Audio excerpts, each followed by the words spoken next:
আসসালামু আলাইকুম। কি অবস্থা তোমাদের সবার? এখানে আবার অ্যান্টিভাইরাস কেন দেখায়? জিকে ক্লাসের শুরুতে কম্পিউটার এসে বসে আছে।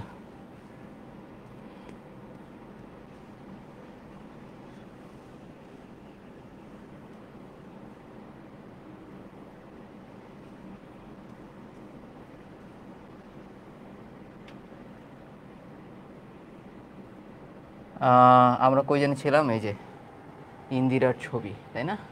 ওকে। তো আসসালামু আলাইকুম।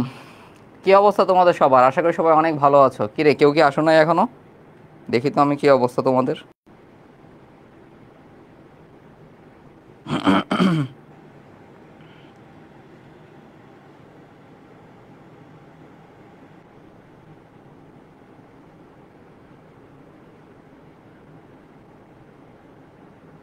ওকে, দাঁড়াও একটু এডিট করে নিই আমি আগে।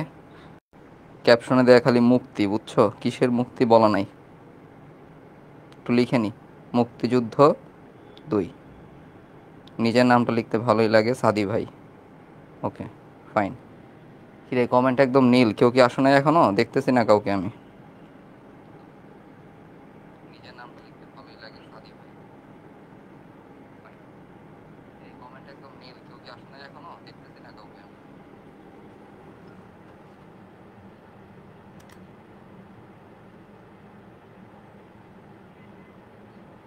ওকে। হ্যাঁ, ওয়ালাইকুম আসসালাম। অনেকেই চলে আসছো মেবি।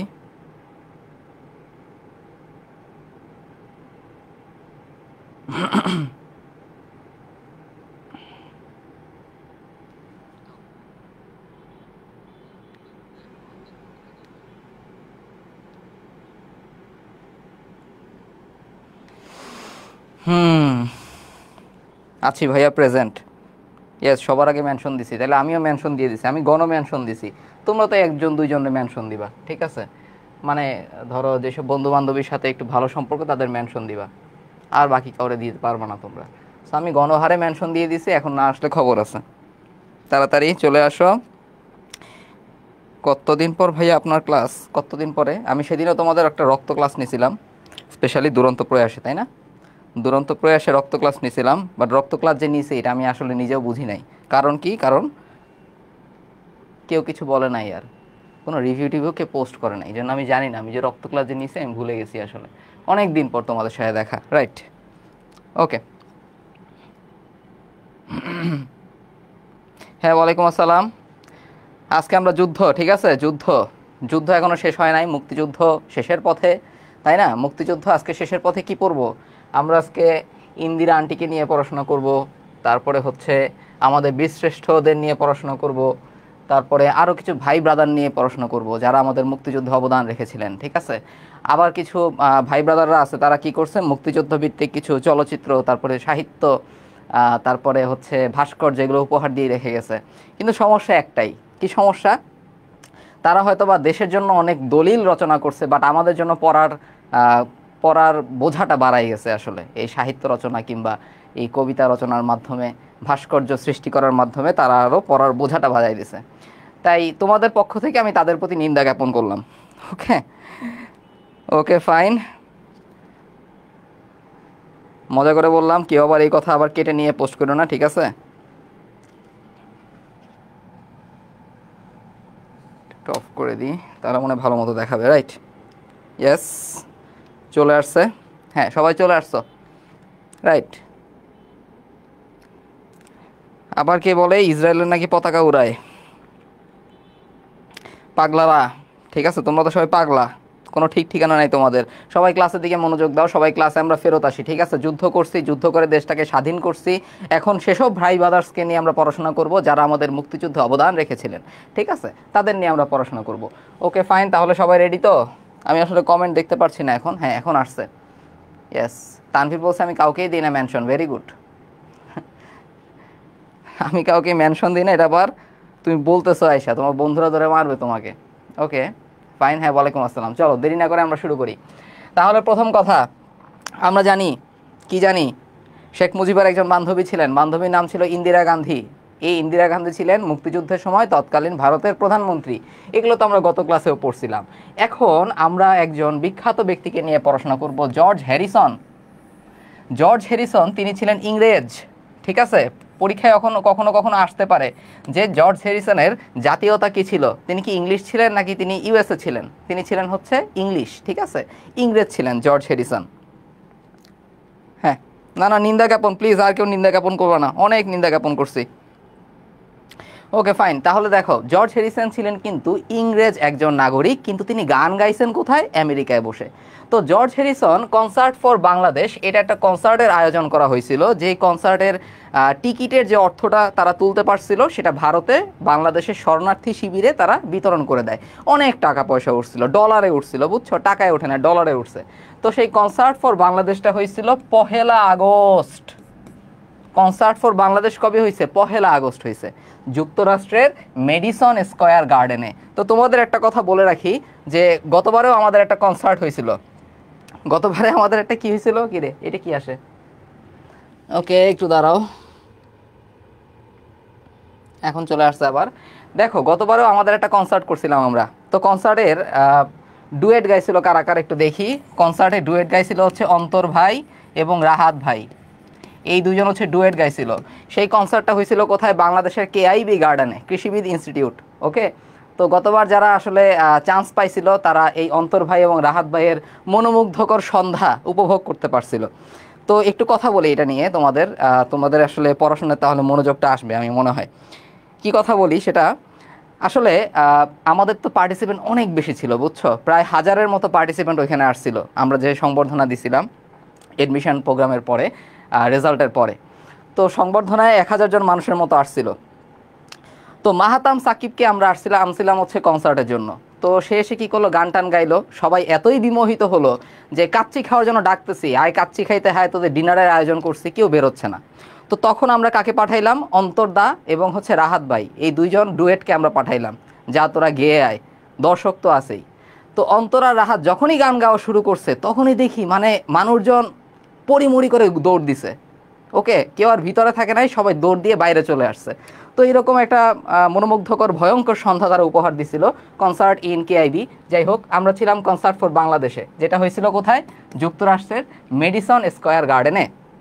এবং এই কনসার্টের আয়োজন কারা করছিল? সেটা ছিল বিটলস ব্যান্ড, আমার অন্যতম পছন্দের একজন ব্যান্ড, মানে একটা ব্যান্ড আর কি, অনেক আগের, যদিও পুরোনো দিনের গান শুনতে আমার ভালোই লাগে আসলে। সেই বিটলস ব্যান্ডই কিন্তু এই কনসার্ট ফর বাংলাদেশটা কি করছিল? আয়োজন করছিল। আচ্ছা, এরপরে দেখো সেই কনসার্ট ফর বাংলাদেশে বাংলাদেশ বলে চিল্লাইছিলেন কে? George Harrison. বলছে বাংলাদেশ উই লাভ ইউ, ঠিক আছে, বাংলাদেশ বলে চিল্লাইছিল কে? George Harrison. সো বাংলাদেশ গানটি রচয়িতা কে? George Harrison. এই যে ভাইয়ার সার্কাসগুলো এগুলো মনে থাকবে, এই জন্যই বলতেছি। ওকে, এবার দেখো পণ্ডিত রবিশঙ্কর। পণ্ডিত রবিশঙ্কর তিনি ছিলেন ভারতীয় এবং তিনি ছিলেন ভারতীয় সেতার বাদক, এতটুকুই আমরা জাস্ট মাথায় রাখবো। আচ্ছা, এরপরে দেখো ব্রিটিশ সাংবাদিক সাইমন ড্রিং। ব্রিটিশ সাংবাদিক সাইমন ড্রিং তিনি কি করছে? 25শে মার্চ মধ্যরাত পাকিস্তানি সেনাবাহিনী কি করছে? ধুম করে অ্যাটাক করছে বাঙালির উপরে। বাঙালি নিরস্ত্র, কিছু বুঝতেছে না, তাদের সরল মনে কোনো কাদা নাই, তো বুঝতেছে না কোন দিক দিয়ে অ্যাটাক আসছে। তো সাইমন ড্রিং তখন আসলে বাংলাদেশে অবস্থান করছিল এবং তিনি সর্বপ্রথম আসলে পাকিস্তানিদের গণহত্যার চিত্রটা বিশ্ববাসীর সামনে তুলে ধরেন। তো সাইমন ড্রিং কে ছিলেন? তিনি ছিলেন ডেইলি টেলিগ্রাফ, যেটা ছিল আসলে ইংল্যান্ডের একটা পত্রিকা। ইংল্যান্ডের একটা পত্রিকা ছিল ডেইলি টেলিগ্রাফ। এই ডেইলি টেলিগ্রাফে তিনি এই 25শে মার্চের গণহত্যার খবরটা আসলে প্রচার করেন সর্বপ্রথম, ঠিক আছে। এই জন্য সাইমন ড্রিং এর নামটা আমাদের ইম্পর্টেন্ট। তিনি ব্রিটিশ সাংবাদিক, ডেইলি টেলিগ্রাফে তিনি চাকরি করতেন, 25শে মার্চের বর্বরতা চিত্র তিনি সর্বপ্রথম তুলে ধরলেন। এরপরে আসে মার্কিন কবি অ্যালেন গিনেসবার্গ। অনেকে তার কবিতা হচ্ছে শুনছো, যারা শুনো নাই ক্লাসটার পরে একটু সার্চ দিবা। সেপ্টেম্বর অন যশোর রোড, এটা ছিল তার একটা কবিতা। এই কবিতার আদলে আসলে গানও রচনা করা হয়েছে, গানও বানানো হয়েছে। তো কবিতাটা তোমরা অবশ্যই শুনবা। ওকে, ভাইয়ার কথা মানে ভাইয়া বললো কি এই কবিতাটা তোমরা শুনবা, ভালো লাগবে। অ্যালেন গিনেসবার্গ তিনি ছিলেন মার্কিন কবি। September on the Jessore road ছিল তার রচনা। আচ্ছা, এবার আসি একজন বিশ্বাসঘাতকের কথা, সেটা হচ্ছে উইলিয়াম এস অডারল্যান্ড। তো অডারল্যান্ড তিনি ছিলেন আসলে অস্ট্রেলিয়ান নাগরিক। যদি কখনো পরীক্ষায় আসে তিনি কোন দেশীয় নাগরিক ছিলেন? অডারল্যান্ড ছিলেন অস্ট্রেলিয়ান নাগরিক। ওকে, ঠিক আছে, অডারল্যান্ড ছিলেন আসলে অস্ট্রেলিয়ান নাগরিক, বুঝছো। তো অর্ডারল্যান্ড কি করছে, তার বেশ কিছু কথা আছে, যেমন তিনি সেকেন্ড ওয়ার্ল্ড ওয়ারে পার্টিসিপেট করছিলেন এবং তিনি ছিলেন একজন গেরিলা যোদ্ধা। তো পাকিস্তানিরা খবর পাইলো কি, পাকিস্তানিরা হচ্ছে এই ইনফরমেশনটা পাইলো, পাকিস্তানিরা ইনফরমেশন পাইছে কি যে অর্ডারল্যান্ড সেকেন্ড ওয়ার্ল্ড ওয়ারে যুদ্ধ করছে, সে একজন গেরিলা যোদ্ধা ছিল ওই সময়। তো বাঙালি তো তখন আসলে টুকপুত করে করে খালি গেরিলা অ্যাটাক করতো, পাকিস্তানিরা আসলে বুঝতেছিল না যে কেমনে গেরিলা অ্যাটাক সামলাবে। তো তারা আসছে কার কাছে, এই অর্ডারল্যান্ডের কাছে। ওকে, পাকিস্তানিরা আসলো কার কাছে, অর্ডারল্যান্ডের কাছে আসছে। তো পাকিস্তানিরা বলছে মুরব্বি, মানে সে তো বৃদ্ধ ছিল, তো অর্ডারল্যান্ডকে বলছে মুরব্বি আপনি আমাদের বলেন যে বাঙালিরা তো ধুম করে খালি গেরিলা অ্যাটাক করতেছে, কিভাবে থামাবো আমরা বুঝতেছি না। তো অর্ডারল্যান্ড বলছে খুবই সহজ, আমি সব উপায় তোমাদের বাতলাই দিব। তো এই বিশ্বাসঘাতক অর্ডারল্যান্ড কি করতো জানো, মুক্তিযোদ্ধাদের, এমন বিশ্বাসঘাতক সে ছিল, মুক্তিযোদ্ধাদের কাছে সমস্ত খবর পাচার করতো এই অর্ডারল্যান্ড, বুঝছো? তো যুদ্ধ না করেও কিভাবে আসলে যুদ্ধ করা যায় সেটা আসলে অর্ডারল্যান্ডের কাছ থেকে শিখতে হবে। তো পাকিস্তানের এমন বড় ধোকা খাইছে, বুঝছো, কি বলবে, আর কান্নাকাটি একদম করে দিছে। তো অর্ডারল্যান্ড তাদের বিশাল বড় একটা ছ্যাঁকা দিছে। এই অর্ডারল্যান্ড ছিল অস্ট্রেলিয়ার নাগরিক, তিনি সেকেন্ড ওয়ার্ল্ড ওয়ারে ছিলেন, একজন গেরিলা যোদ্ধা ছিলেন। মুক্তিযুদ্ধে তার বিরচিত বিশ্বাসঘাতকতার জন্য আমরা তাকে কি করলাম, বীর প্রতীক খেতাব প্রাপ্ত করলাম। আমরা জানি বীর প্রতীকটা হচ্ছে সর্বশেষ খেতাব, সর্বশেষ বীরত্বসূচক খেতাবটা হচ্ছে বীর প্রতীক। তিনিই একমাত্র বিদেশি নাগরিক যিনি বীরত্বচিত বিশ্বাসঘাতকতার জন্য বিদেশি নাগরিক হিসেবে এই বীর প্রতীক খেতাব পাইছে। যুদ্ধ করছিলেন ঢাকায়, অর্থাৎ 2 নম্বর সেক্টরে, বুঝছো? তো কি করবা, হ্যাঁ ভালো বিশ্বাসঘাতক, ভেরি গুড, এই তো বিরচিত বিশ্বাসঘাতকতা। এবার আসো এডওয়ার্ড কেনেডি, এটা কেন ইম্পর্টেন্ট দেখো। সোভিয়েত ইউনিয়ন কি করতো জানো, সোভিয়েত ইউনিয়ন ওই সময় বাংলাদেশের মুক্তিযুদ্ধের সপক্ষে কথা বলতো। আমরা জানি যে জাতিসংঘের একটা পরিষদ আছে যেটাকে আমরা বলি নিরাপত্তা পরিষদ।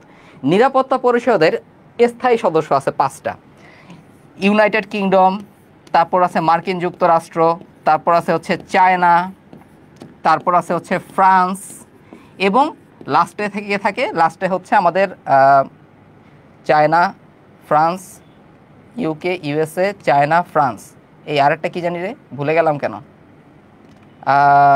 ইউকে, ইউএসএ, আচ্ছা ইউএসএসআর মানে রাশিয়ার কথাই ভুলে গেছি। তো UK, USA, China, France, Russia, এগুলো হচ্ছে জাতিসংঘের নিরাপত্তা পরিষদের স্থায়ী সদস্য, তাদের ভেটো ক্ষমতা আছে। অন্য 180টা দেশ কি বললো সেটা আমাদের জানার দরকার নাই, এই 5টা দেশ যা বলবে আসলে সেইটাই হবে। জাতিসংঘটা এভাবেই বানানো হয়েছে। তো এই সময় কি হয়েছে জানো, রাশিয়া বারবার বলতেছিল যে আসলে যুদ্ধ বন্ধ করা উচিত, বাংলাদেশকে স্বাধীন রাষ্ট্র হিসেবে ঘোষণা করা উচিত। পশ্চিম পাকিস্তানের আপনারা তো সামলাতে পারছেন না, তাহলে যুদ্ধটা বন্ধ করেন, বাংলাদেশকে স্বাধীন ঘোষণা করেন। তো ইউএসএ কি করতো, মাঝখান দিয়ে খালি আঙ্গুল ঢুকাইতো। ইউএসএ স্বভাব খারাপ, সে খালি আঙ্গুল ঢুকায়, এখনও আঙ্গুল ঢুকাইতেছে সব জায়গায়, বুঝছো? তো ইউএসএর শুরু থেকেই আসলে স্বভাব খারাপ। তো ইউএসএর মধ্যে একজন ভালো লোক ছিল যে ছিল এডওয়ার্ড কেনেডি। সেই এডওয়ার্ড কেনেডি ইউএসএর যে কংগ্রেসের একটা পার্ট আছে সিনেট, সেই সিনেটে বাংলাদেশের স্বাধীনতার সপক্ষে তিনি প্রস্তাব জানাইছিলেন, এজন্য তার নামটা ইম্পর্টেন্ট। সে মার্কিন হওয়া সত্ত্বেও মার্কিন না, সে বাংলাদেশের বন্ধু এডওয়ার্ড কেনেডি। ইতালির নাগরিক মাদার মারিও ফেরেঞ্চি, এগুলো থেকে ডিউতে বরাবর প্রশ্ন আসে, মাদার মারিও ফেরেঞ্চি কোন অঞ্চলের ছিলেন, ইতালির ছিলেন। অর্ডারল্যান্ড কোন দেশের ছিলেন, অস্ট্রেলিয়ার ছিলেন, ঠিক আছে, এরকম প্রশ্ন আসে ডিউতে বেশিরভাগ। আর আমার এখনও পড়তেছে কেন, কারণ মেডিকেলও যদি প্রশ্ন আসে যাতে আমাদের মিস না যায়। ওকে, এরপর একজন ফরাসি সাহিত্যিক। তো সাহিত্যিক যারা আছে তারা আসলে খুব বেশি আবেগী হয়, ঠিক আছে। আবেগী কেন বললাম, তাদের আসলে অল্পতে কোনো কিছু সয় না আর কি, তাদের আবেগ খুব বেশি, তো আবেগ উতলাই পড়ে। তো এই ফরাসি সাহিত্যিক সে কবি সাহিত্য করে আরাম পাইতেছিল না, সে চাইছিল কি, সে বাংলাদেশের যুদ্ধে অংশগ্রহণ করবে। দেখছো কত আবেগ। তো এই ফরাসি সাহিত্যিক আন্দ্রে মায়ারা তিনি বাংলাদেশের মুক্তিযুদ্ধে অংশগ্রহণের আগ্রহ প্রকাশ করছে। ক্লিয়ার, বুঝতে পারছো? তো তার মতো আবেগী হতে হবে, একদম একদম আবেগ যেন উতলাই পড়ে। আন্দ্রে মায়ারা ছিলেন ফরাসি সাহিত্যিক যিনি বাংলাদেশের মুক্তিযুদ্ধে অংশগ্রহণের ইচ্ছা পোষণ করছিলেন, বুঝছেন? ভাইয়া ভেটো মানে কি, ভেটো মানে আমি ইহা মানি না। যেমন তোমরা কি বললা, তোমরা ভাইয়া আজকে ক্লাস করবো না, আমি বুঝলাম ভেটো। আমি বললাম আমি ইহা মানি না, তোমরা ক্লাস করো না করো, আমি ক্লাস নিবই, ঠিক আছে, এটা হচ্ছে ভেটো। ওকে, এবার আসো মুক্তিযুদ্ধকালীন কিছু পত্রিকার নাম পড়ি আমরা।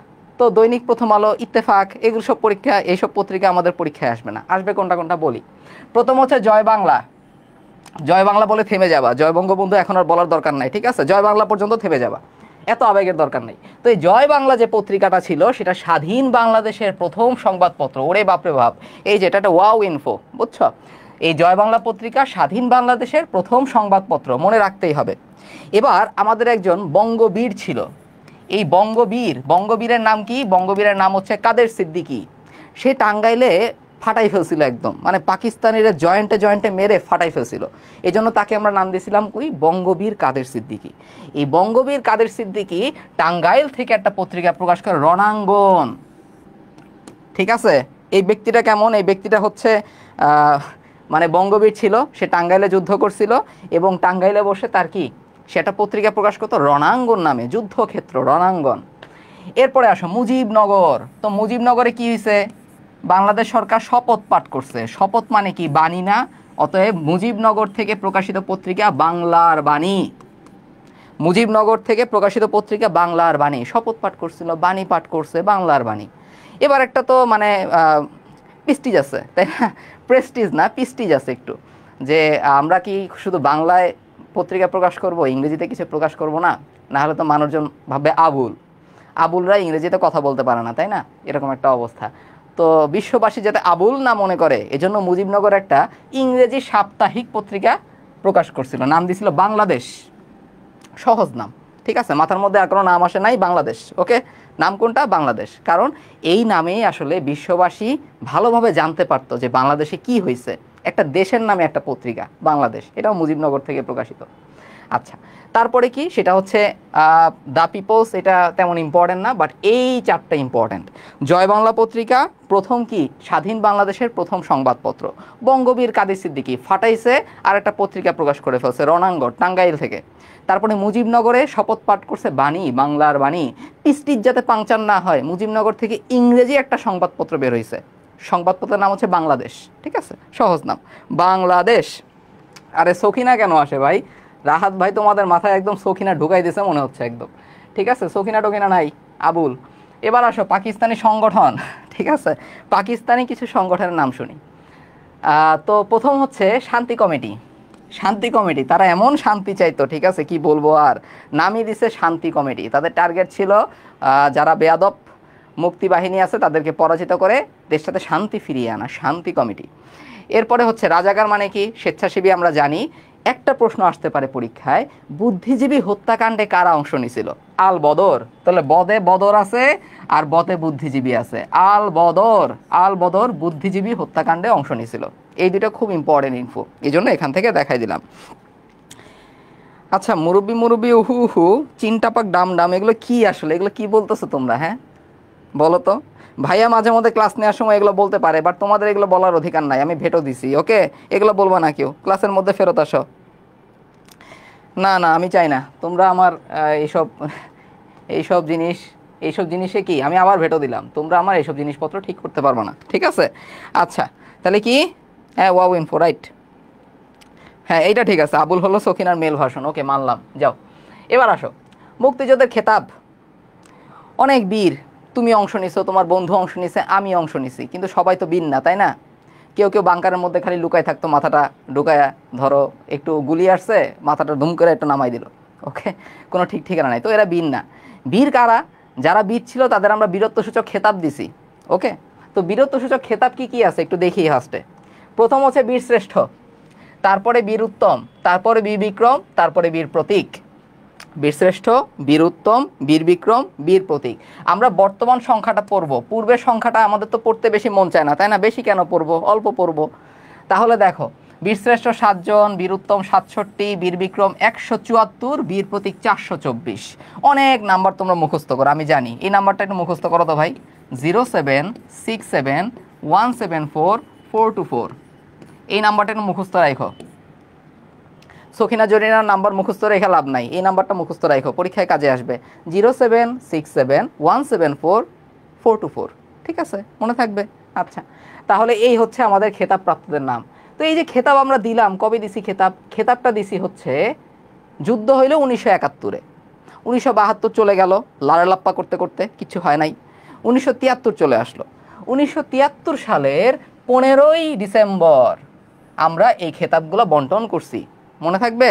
তো 1972 লারে লাপ্পা করছি, 1973 কি করলাম, কাজের কাজ করলাম, বীরত্বসূচক খেতাব নিয়ে আসলাম। ওকে, আসলে লারে লাপ্পা আমরা করি নাই, ওই সময় আমরা সংবিধান রচনায় ব্যস্ত ছিলাম, ওগুলো সংবিধানের ইতিহাসে পড়াবো। এবার আসো কিছু কথা। 7 জন যে বীরশ্রেষ্ঠ আছে তাদের নামে 7টা পুকুর খনন করা হয়েছে সুন্দরবনে, আলহামদুলিল্লাহ। ওকে, এরপরে খেয়াল করো, সর্বকনিষ্ঠ খেতাবপ্রাপ্ত মুক্তিযোদ্ধা কে? তিনি হচ্ছেন লালু, লালু ভাই। সর্বকনিষ্ঠ খেতাবপ্রাপ্ত মুক্তিযোদ্ধা ছিলেন কে? লালু ভাই। তিনি কোন খেতাব পাইছে? সবার লাস্টের খেতাব, বীর প্রতীক। বীর প্রতীক পাইছে। আর কোন বিদেশি নাগরিক বীর প্রতীক পাইছে একটু আমাকে কমেন্ট সেকশনে জানাও। কোন বিদেশি নাগরিক বীর প্রতীক পাইছে একটু আমাকে জানাও। আরেকজন জিজ্ঞেস করছে হাসু আফা কোন বীর? তুমি বলো হাসু আফা কোন বীর, ঠিক আছে? তুমি আমাকে জানাও দেখি, তুমি একটা খেতাব দিয়ে দাও তাকে আজকে। ইয়েস, বীর বিচ্ছু তাকে বলে। আচ্ছা, একজন জিজ্ঞেস করছে পুকুর কেন খনন করছে? ইচ্ছা করছে, ঠিক আছে, বীরশ্রেষ্ঠদের নামে পুকুর খনন করছে। ওকে, এই জন্য জানা লাগবে না। অর্ডারল্যান্ড, ভেরি গুড ভেরি গুড। সেই সাইমন রিং কে কয় রে? সাইমন রিং কে বলে? ওকে, আমার পক্ষ থেকে তোমরা মাথায় বাড়ি মারো, যে সাইমন রিং বলছে তোমরা মাথায় বাড়ি মারবা, আমি মারবো না। সাইমন রিং তিনি ছিলেন ব্রিটিশ নাগরিক, ডেইলি টেলিগ্রাফ পত্রিকার সাংবাদিক। তিনি সর্বপ্রথম 25শে মার্চের বর্বরতার চিত্র বিশ্ববাসীর সামনে তুলে ধরলেন, মনে থাকবে? আচ্ছা, তো এই যে লালু ভাই তিনি পাইছেন বীর প্রতীক। এবার ক্ষুদ্র নৃগোষ্ঠী, ক্ষুদ্র নৃগোষ্ঠী থেকে একমাত্র খেতাবপ্রাপ্ত ব্যক্তি ইউকেচিং মার্মা। এই ইউকেচিং মার্মা পাইছেন কি? তিনি পাইছেন বীর বিক্রম। খুবই ইম্পর্টেন্ট, এটা মিস করো তোমরা। এই জায়গায় তোমরা একটু কি ধরা খাও, তোমরা অনেক কিছুতে আটকাও, যেমন এটাতে তোমরা আটকাবা। ইউকেচিং মার্মা পাইছে বীর বিক্রম, আর বীর প্রতীক পাইছে লালু ভাই অর্ডারল্যান্ড, মনে থাকবে? বীর বিক্রম তিনি কত নম্বর সেক্টরে? 6 নম্বর সেক্টরে। এই যে পাগলারা বলো তো, তোমাদের তো গত ক্লাসে পড়াইছিলাম 6 নম্বর সেক্টরে কোন কোন অঞ্চল ছিল, একটু বলেন দেখি মনে আছে কিনা, বলেন তাড়াতাড়ি। 6 নম্বর সেক্টরে কোন কোন অঞ্চল ছিল? সবাই একটা করে নাম বলো, তাইলেই হবে, বেশি লাগবে না, আমি একটাতেই খুশি। আচ্ছা, এবার আসবো আমরা 7 জন বীরশ্রেষ্ঠ। ওরে বাপরে বাপ, মানে কত স্টার যে দেয়া যাবে এখানে। Wow info, this is also a wow chart. এই ওয়াও চার্টটা আমরা এখন শেষ করব। তাহলে দেখো, আমরা বীরশ্রেষ্ঠ 7 জনকে কীভাবে পড়ব? সর্বপ্রথম কে শহীদ হয়েছে থেকে সর্বশেষ কে শহীদ হয়েছে এই পর্যন্ত আমরা পড়াশোনা করব। এটা হচ্ছে আমাদের কি? এটা হচ্ছে আমাদের ফ্লো চার্ট। তো এটার জন্য তোমরা একটা নেমোনিক মাথায় রাখবা। নেমোনিকটা কি তোমাকে বলি? মু ম মো নু, ঠিক আছে? মু ম ম নু, মুমো মনু, মুমো মনু। আগে নেমোনিকটা শিখো, তারপর বাকিটা শিখবা। মুমো মনু হারুম, ঠিক আছে? কি বললাম? হারুম, হারুম। এখন বলবা ভাই নেমোনিকের তো কোনো মানে নাই, নেমোনিকের মানে থাকা দরকার নাই, তোমার মাথায় যদি থাকে তাইলেই হবে। মুমো মনু হারুম, এটা হচ্ছে আমাদের 7 জন বীরশ্রেষ্ঠ। তো পরের দিন যখন জাতীয় দিবস আসবে, যেমন 14ই ফেব্রুয়ারি জাতীয় দিবস একটা তোমাদের, তাই না?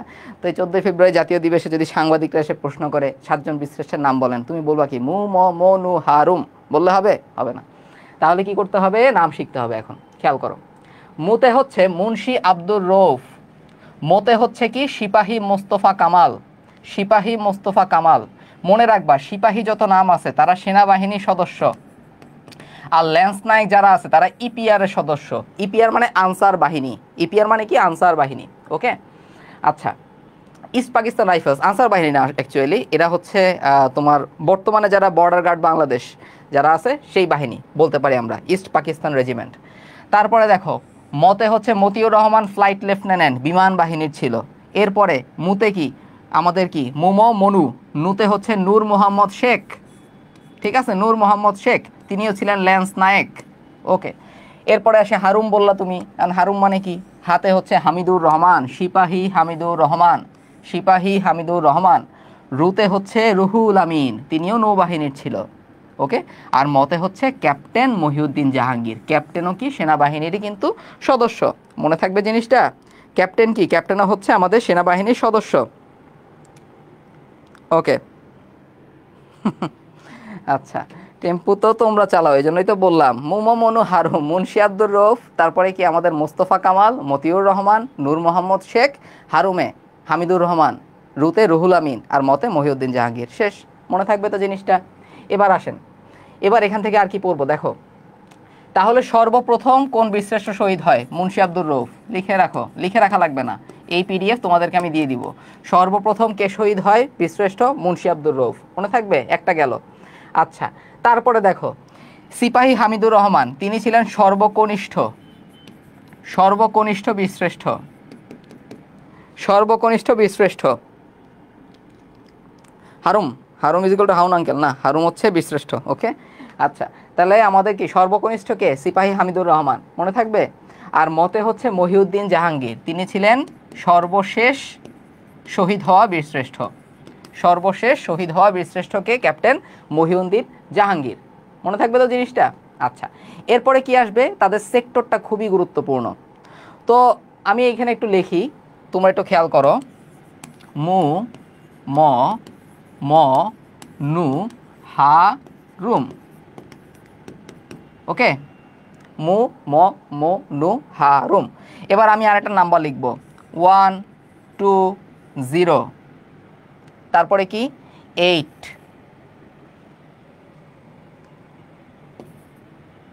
তারপরে হচ্ছে কি 8 4 10 7, 1 2 0 120, 8 4 10 7, শেষ। এটা হচ্ছে তাদের সেক্টর। তাহলে দেখো মুন্সি আব্দুর রউফ তিনি প্রথম শহীদ হয়েছিলেন, তাহলে তিনি 1 নাম্বার সেক্টর, সহজে মিলে গেল। মোস্তফা সেকেন্ড শহীদ, তিনি 2 নাম্বার সেক্টর, এমনিই মাথায় থাকবে। মতিউর রহমান তিনি আসলে বিমান বাহিনীতে কর্মরত ছিল এবং যেটা ছিল আসলে পাকিস্তানে, ঠিক আছে। সেজন্য তিনি বাংলাদেশে আসার পরে তার অঞ্চলে যুদ্ধটা অগ্রসর করার জন্য পাকিস্তান থেকে বিমান চুরি করে আনতে গেছিলেন। ওকে, একটা বিমান তিনি ছিনিয়ে আনতে গেছিলেন। তো এজন্য তাকে আমরা আসলে কোনো সেক্টরের অন্তর্গত করতেছি না, যেহেতু তিনি যুদ্ধ তখনও আসলে জোরে সোরে শুরু করেন নাই। এই জন্য মতিউর রহমানকে বলছি তিনি 0 নাম্বার সেক্টর, তো তিনি কোনো সেক্টরের আওতাভুক্ত ছিলেন না।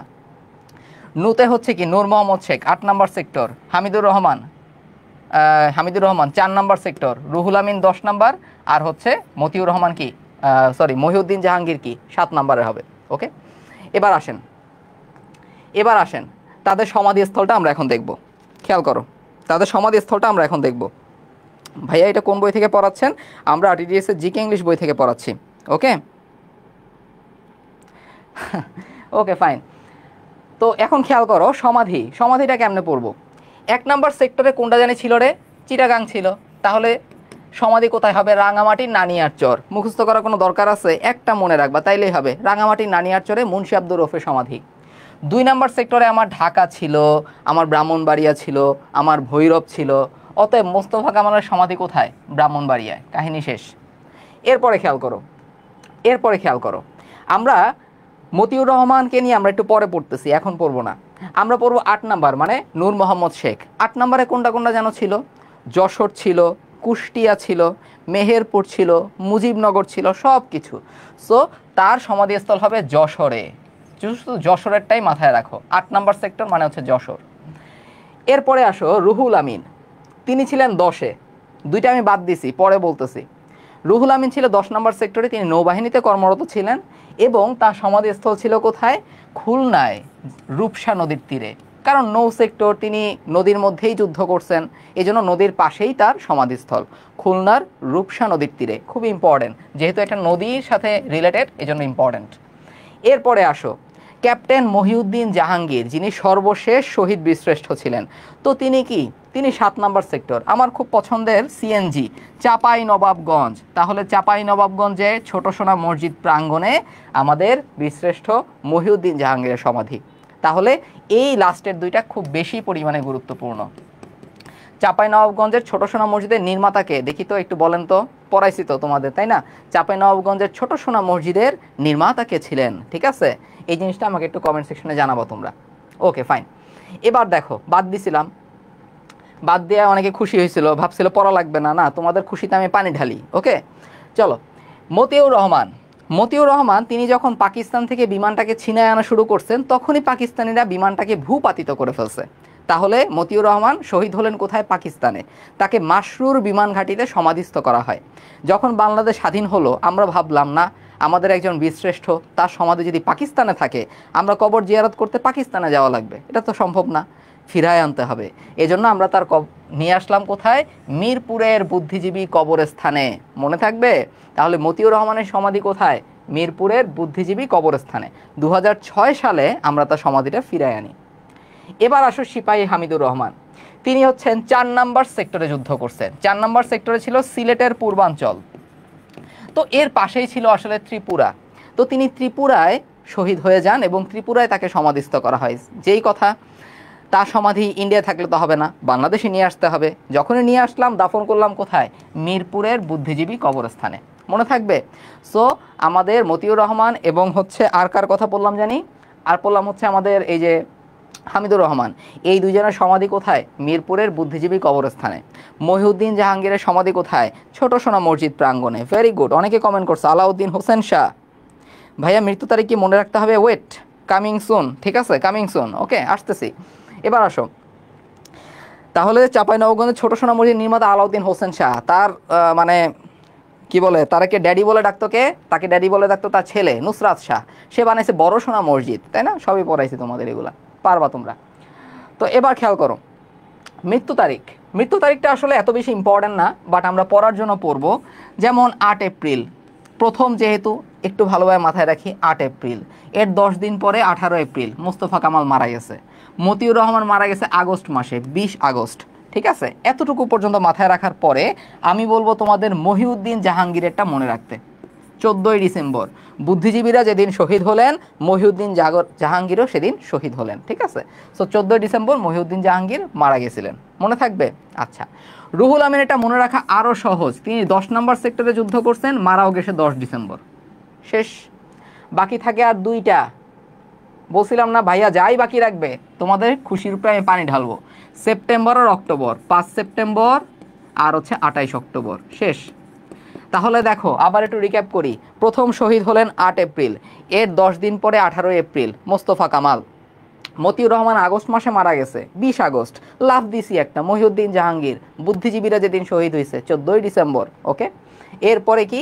রুহুল আমিন 10 নম্বর সেক্টর, 10 ডিসেম্বর মারা গেছে। September October, 5 September 28 October. শেষ, কাহিনী শেষ। মনে থাকবে জিনিসটা?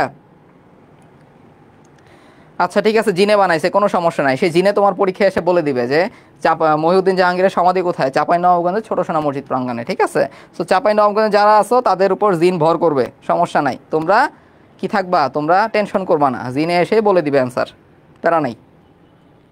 ভাইয়া সমাধি কীভাবে নিয়ে আসছিল? সমাধি কীভাবে নিয়ে আসছিল মানে কি, যে আসলে এতদিন সমাধিস্থ থাকার পরে অবশ্যই তার দেহাবশেষ যেটা ছিল সেটাকে নিয়ে আসছে। ওকে, মনে থাকবে? ওকে, এত কিছু তোমাদের, এত ইন্টারেস্ট, তোমরা কেন পড়ো না? দেখো তোমাদের মনে এত প্রশ্ন, সমাধি কিভাবে নিয়ে আসছে, ছোট সোনা মসজিদ নাকি জিনে বানাইছিল, এত কিউরিওসিটি তোমাদের, একটু পড়ো না কেন ভাই? এই উৎসাহ, এই কৌতূহলটা যদি একটু পড়ার প্রতি থাকতো তাইলে অনেক আগায় যেত তোমরা, বিশ্বাস করো। ওকে ফাইন, রুহুল আমিন 10 নম্বর সেক্টর, ভেরি গুড। চলো, তাহলে এই যে জিনিসগুলো, এগুলোর উপর আমি আবার পানি ঢাললাম।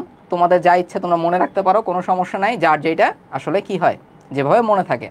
এবার নারী মুক্তিযোদ্ধা, পুরুষদের নিয়ে কথা বললাম, এখানে যারা নারীরা আছো তারা তো রাগে ফুসতেছো, কিরে ভাই আমাদের নাম কেন বলতেছে না? চলে আসছে তোমাদের আপা, চলে আসছে আমাদের সবার আপা ডাক্তার সিতারা বেগম, যিনি ছিলেন তোমাদের ড্রিম মেডিকেল, ঢাকা মেডিকেল কলেজের একজন ছাত্রী। পরবর্তীতে তিনি পাকিস্তানের ক্যাপ্টেন পদে সামরিক বাহিনীতে কাজ করতেন। পরবর্তীতে মুক্তিযুদ্ধ শুরু হলে তিনি মুক্তিযুদ্ধে অংশগ্রহণ করেন।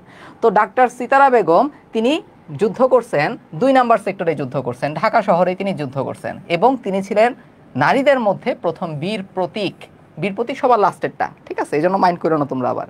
তাহলে প্রথম নারী বীর প্রতীক ছে ডাক্তার সিতারা বেগম। দ্বিতীয় নারী বীর প্রতীককে তারামন বিবি। তারামন বিবি কোন অঞ্চলের? ওরে মাইমেন সিং, আমার মানুষেরা গান গায়, তারামন বিবি। এই তারামন বিবি ছিল 11 নম্বর সেক্টরে, পাগলা, ঠিক আছে, মনে থাকবে। তারামন বিবি ছিল 11 নম্বর সেক্টরে, সিতারা বেগম ছিল 2 নম্বর সেক্টরে, মাথায় রাখতেই হবে। ওকে, এবার আসো আরেকজন আছে কাকন বিবি। তো কাকন বিবিকে আমরা কোনো মানে সরকার কোনো খেতাব দেয় নাই, তো তার দুঃখটা গোছানোর জন্য, মানে ঘুচানোর জন্য আমরা তাকে একটা খেতাব দিচ্ছি, তাকে বলছি মুক্তি বেটি কাকন বিবি, তুই আর কাদিসরা। তো কাকন বিবি হচ্ছে মুক্তি বেটি এবং তিনি ছিলেন খাসিয়া সম্প্রদায়ভুক্ত। তিনি আসলে একজন নারী মুক্তিযোদ্ধা ছিলেন, বাট খেতাবপ্রাপ্ত হননি। ওকে, আচ্ছা ঠিক আছে, মনে থাকবে। তাহলে সিতারা বেগম 2 নম্বর সেক্টর, তারামন বিবি 11 নম্বর সেক্টর, পাইছে কি? বীর প্রতীক। আর মুক্তি বেটিকে কাকন বিবি, সে খেতাব পায় নাই, তাহলে কি হবে, আমরা তাকে নাম দিছি মুক্তি বেটি। ওকে, আচ্ছা এবার আসো বিশেষ কয়েকটা তথ্য। এই তথ্যগুলো আসলে আমাদের জন্য এত বেশি ইম্পর্টেন্ট না, এগুলো জাস্ট রিভিশন দিয়ে যেতে পারো। তো বাংলাদেশে একটা গালি দিছিল ইবনে বতুতা, মানে বাংলাদেশে যে পর্যটকই যখন আসছিল যাওয়ার আগে বাংলাদেশকে একটা করে গালি দিয়ে গেছে। ওকে, যেমন ইবনে বতুতা সে বলছিল হচ্ছে বাংলাদেশ হচ্ছে ধন সম্পদপূর্ণ দোজক। ওকে, তো যে যেমনি পারছে গালি দিতে পারছে, আমরাও ছাড়ি নাই ইবনে বতুতা, আমরাও মাঝে মধ্যে গালি দিই, তাই না? কি বলে গালি দিই তোমরাই জানো। এবার আসো, যুক্তরাষ্ট্রের নিরাপত্তা বিষয়ক উপদেষ্টা সে ছিল হেনরি কিসিঞ্জার। বাংলাদেশে সে কইছিল কি, তলাবিহীন ঝুড়ি। মানে তলাবিহীন ঝুড়ি মানে কি রে, মানে বাংলাদেশে ধরো অনেক শস্য উৎপাদিত হয়, বাট শস্যগুলো আসলে ডিস্ট্রিবিউট করতে পারে না, অথবা প্রোডাক্টিভ কাজে তারা ব্যবহার করতে পারে না। মানে অনেক জিনিসপত্র আছে, বাট যে ঝুড়িটার মধ্যে রাখবে সেটা হচ্ছে তলা নাই। ওকে, সব জিনিস নাকি পড়ে যায় মাটির মধ্যে। তো যাই হোক, হেনরি কিসিঞ্জার বলছিল বাংলাদেশকে তলাবিহীন ঝুড়ি। সোভিয়েত ইউনিয়নের প্রেসিডেন্ট কে ছিল, নিকোলাই পদগর্নি, একটু মাথায় রাখবা। আর যুক্তরাষ্ট্রের প্রেসিডেন্ট কে ছিল, রিচার্ড নিক্সন। যুক্তরাষ্ট্রের প্রেসিডেন্ট ছিল কে, রিচার্ড নিক্সন। আর যুক্তরাষ্ট্রের নিরাপত্তা বিষয়ক উপদেষ্টা কে ছিল, হেনরি কিসিঞ্জার। বাঙালিরা গালি দিছে তলাবিহীন ঝুড়ি, মনে থাকবে তো? ঠিক আছে। আচ্ছা, নারী বিশ্লেষণ আমি বলছি, তোমরা মাইন্ড করো না, ঠিক আছে? প্লিজ মাইন্ড করা যাবে না, প্লিজ। ওকে ফাইন, এবার আসো স্বীকৃতি কে দিছে। স্বীকৃতিটা খুবই গুরুত্বপূর্ণ। বাংলাদেশ আসলে জাতিসংঘের সদস্য হতে পারবে না যদি না বাংলাদেশ পর্যাপ্ত পরিমাণে রাষ্ট্রের স্বীকৃতি পায়। এবং এই ক্ষেত্রে মুজিবনগর সরকার অসাধারণ কাজ করছিল, সত্যি কথা বলতে। বাংলাদেশে যে অস্থায়ী সরকার ছিল তারা অসাধারণ কাজ করছিল। এবং বাংলাদেশকে প্রথম স্বীকৃতি কে দেয়, এটা নিয়ে ইন্ডিয়া অনেক ফাইট করছে আমাদের সাথে, বুঝছো? মানে খাতায় লিখতে হবে যে আমরাই প্রথম তোমাদের স্বীকৃতি দিছি, কিন্তু আমরা তো জানি যে দাদারা খালি নাম নিতে চায়, তাই না? একটু পরে সুযোগ পেলে খালি পানি খুলে দিবে, খালি পানি দিবে আর খালি নাম নিতে চায়, এই হচ্ছে দাদাদের স্বভাব। তো দাদাদের আমরা বলছি না, এক্ষেত্রে আমরা ভুটানের সাথে যাব। সেই ভুটান বাংলাদেশকে প্রথম স্বীকৃতি দেয় কবে, 6 ডিসেম্বর, ভুটান। দ্বিতীয় স্বীকৃতি কে দেয়, ভারত। তো ভুটান আমাদের মতো শান্তশিষ্ট, লেজ বিশিষ্ট, ঠিক আছে, কারো সাথেও নাই পাচেও নাই, এই জন্য ভুটানকেই দিলাম, তোমরাই প্রথম দেশ। ওকে, আসো এবার আসো, প্রথম আরব দেশ কোনটা, ইয়া হাবিবি? প্রথম আরব দেশ কোনটা, সেটা হচ্ছে ইরাক। মনে রাখতে হবে, ইরাকটা কিন্তু মধ্যপ্রাচ্যের একটা দেশ, খুবই ইম্পর্টেন্ট। মধ্যপ্রাচ্যে আর কি কি দেশ আছে? তোমরা এখন ইসরায়েল নিয়ে কথা জানো, ফিলিস্তিন নিয়ে কথা জানো। আসলে ফিলিস্তিনে যেসব আমাদের মুসলিম ভাই বোনরা আসলে নির্যাতিত হচ্ছে, তাদের জন্য আমাদের মন থেকে দোয়া করব আমরা। যার যতটুকু আসলে করার থাকে তা ততটুকু অবশ্যই করা উচিত, ঠিক আছে? মন থেকে দোয়া থাকবে তাদের জন্য অবশ্যই।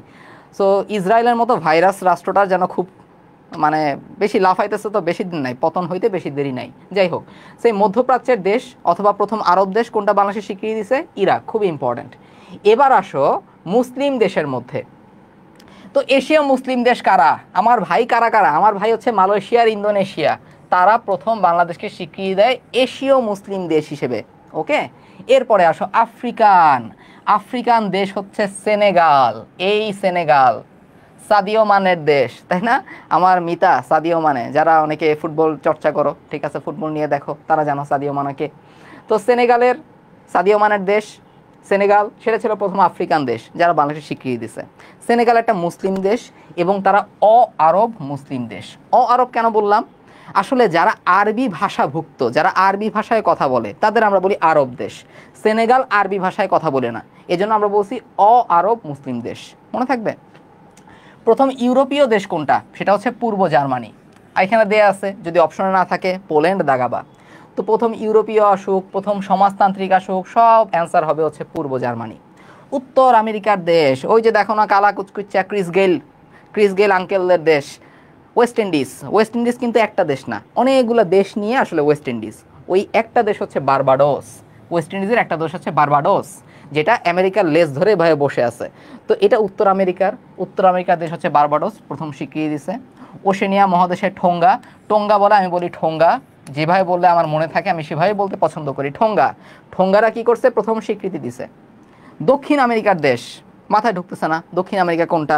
এবার আমি কি বললাম, আমি বললাম হচ্ছে ওয়াকার দেশ। এবার তো মনে পড়ছে, তাই না? কার কথা মনে পড়ছে? শাকিরার কথা মনে পড়ছে। শাকিরা ওয়াকা ওয়াকা কোথায় যেন থাকে? ব্রাজিলে। ব্রাজিল হচ্ছে দক্ষিণ আমেরিকার একটা দেশ। তো দক্ষিণ আমেরিকার আরেকটা দেশ আছে ভেনেজুয়েলা। এই ভেনেজুয়েলায় হচ্ছে কি, এবং সত্যি কথা বলতে বিশ্ব সুন্দরীদের মধ্যে অনেক বিশ্ব সুন্দরী এই ভেনেজুয়েলা থেকে হয়েছে। কালো হলেও তারা সুন্দর, ব্যাপারটা এরকম। তো প্রথম দক্ষিণ আমেরিকার দেশ ছিল ভেনেজুয়েলা। আচ্ছা, এবার আসো পঞ্চশক্তি। পঞ্চশক্তি মানে কোনটা? ওই যে নিরাপত্তা পরিষদের স্থায়ী 5 সদস্য, তাদের বলি পঞ্চশক্তি। ইউএসএসআর, আমাদের বন্ধু সাবেক সোভিয়েত ইউনিয়ন। আচ্ছা, উপসাগরীয়, উপসাগর বলতে বোঝায় পারস্য উপসাগরীয়। পারস্য উপসাগর, এই পারস্য উপসাগরের আশেপাশে কিছু দেশ আছে, কাতার, কুয়েত, ওমান, বাহরাইন, এই দেশগুলা। তো উপসাগরীয়দের মধ্যে প্রথম স্বীকৃতি দিছে কে? কুয়েত। ঠিক আছে, উপসাগরীয়দের মধ্যে প্রথম স্বীকৃতি কে দিছে? আমাদের কুয়েত দিছে। হ্যাঁ, ওকে। এবার আসো তাহলে একটু রিক্যাপ করি। প্রথম দেশ কোনটা? ভারতকে আমরা কি করছি? সাইড করে দিছি। ঠিক আছে দাদারা, এবার চলবে না। ভুটান আমাদের আসল বন্ধু, তাহলে ভুটান দিছে। দ্বিতীয় দিছে কে? ভারত, 6 ডিসেম্বর। প্রথম আরব দেশ অথবা প্রথম মধ্যপ্রাচ্যের দেশ কোনটা দিছে? ইরাক। প্রথম এশীয় মুসলিম দেশ কারা ভাই? Indonesia, Malaysia. প্রথম আফ্রিকার কোনটা? সেনেগাল, তারা আরব মুসলিম দেশ। প্রথম ইউরোপীয় পূর্ব জার্মানি। উত্তর আমেরিকা, ওই যে আমেরিকার লেজ ধরে বসে আছে বার্বাডোস, ক্রিস গেল আঙ্কেলরা যেখানে থাকে। Oceania, Tonga. দক্ষিণ America, Shakira waka waka, Venezuela. পঞ্চশক্তির দেশ সোভিয়েত ইউনিয়ন। পারস্য উপসাগর কোনটা? Qatar, Kuwait, Oman, Bahrain. কোনটা? Kuwait. Very important, very good, মনে থাকবে। এই বুঝলাম তো, ওয়াকা ওয়াকা বুঝলাম কিনা, মনে থাকবে কিনা? ভুল করবার, ভুল করলে আমার মাথায় বাড়ি মাইরো একটা প্লিজ। যদি তোমরা পরের বার ভুল করো, এটা আমার ব্যর্থতা, সত্যি কথা বলতে। যদি তারপরেও তোমাদের মনে না থাকে, আসলে কি করবো আর, বলো বলেন। আমার মাথায় বাড়ি মারতে কে কে চাও দেখি? পেপার পড়লে সব কিছুর খবরই রাখা যায়, বুঝছো? ঠিক আছে, তো পেপার পড়ি, আশেপাশে জগৎ সম্পর্কে একটু আইডিয়া রাখা ট্রাই করি। এজন্য হচ্ছে আন্তর্জাতিক যে এই যে বকবকানি করতে পারতেছি, কোথায় কোন দেশ, পারস্য উপসাগর, একটু আইডিয়া আছে, বুঝছো? সো এগুলোকে খারাপভাবে দেখার কোনো উপায় নাই। আচ্ছা, এবার আসো মার্কিন যুক্তরাষ্ট্র কোনটা কোনটা স্বীকৃতি দিয়েছে ইম্পর্টেন্ট। মার্কিন যুক্তরাষ্ট্র দিয়েছে 4 এপ্রিল 1972। তারা বলছে ওরে বাপরে, বাংলার বাঘদের সাথে বেশি যুদ্ধ করে লাভ নাই, তাড়াতাড়ি দিয়ে দিই। 4 এপ্রিল 1972। এদিকে পাকিস্তান, পাকিস্তান দিছে কবে দেখো? 22 ফেব্রুয়ারি। তাহলে 21 ফেব্রুয়ারি কি জানি হয়েছিল রে? ভাষা আন্দোলন হয়েছিল। পাকিস্তান তো ভয় পেয়ে গেছে, না দিলে কি জয়েন্ট ভেঙে দিবে, তাই না? সো তারা স্বীকৃতি দিয়ে দিছে 22 ফেব্রুয়ারি 1974-এ তারা স্বীকৃতি দিছে। ইয়া হাবিবি সৌদি আরব, এই সৌদি আরব দিছে হচ্ছে 15 আগস্ট 1975। আর সবচেয়ে খারাপ হচ্ছে এই চ্যাংচুংরা। ঠিক আছে, চ্যাংচুংরা সবচেয়ে খারাপ। চীন, চীনের মতো খারাপ। ইউএসএ তো খারাপ তো ঠিকই আছে, চীন আসলে ইউএসএ লেভেলে যাইতে পারে নাই, বাট তারাও খারাপ। এই চ্যাংচুংরা কবে দিছে? সবার লাস্টে দিছে 31 আগস্ট 1975। সবার লাস্টে, মানে যত লাস্টে পারা যায়। 31 আগস্ট 1975-এ কি দিছে? এই চ্যাংচুংরা আমাদের স্বীকৃতি দিছে। মনে থাকবে জিনিসটা? ইয়েস, মনে থাকবে? ঠিক আছে, তাহলে স্বীকৃতি নিয়ে যদি কোনো ভুল করো, তোমরা আমার মাথায় এসে বাড়ি মাইরো প্লিজ, মনে থাকে যেন। এখন আমরা মুক্তিযুদ্ধভিত্তিক গ্রন্থ পড়বো, আমরা সাহিত্য নিয়ে পড়াশোনা করব, আমরা কবিতা বলবো, আমরা গল্প বলবো।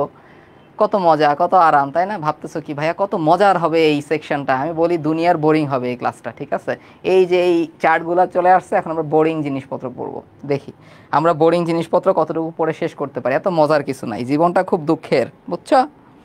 জীবনটা খুবই দুঃখের। ওকে, হ্যাঁ, রাইট, ওকে ফাইন। স্বীকৃতি খুব ইম্পর্টেন্ট। চায়না হচ্ছে জাতিসংঘের নিরাপত্তা পরিষদের স্থায়ী সদস্য। সো তার স্বীকৃতিটা অবশ্যই অনেক ভ্যালু রাখে, বুঝছো? ইম্পর্টেন্ট খুব। এবার আসো মুক্তিযুদ্ধ ভিত্তিক কিছু গ্রন্থ এবং রচয়িতা। এখানে তোমরা কি ভুল করবা? 71-এর দিনগুলি,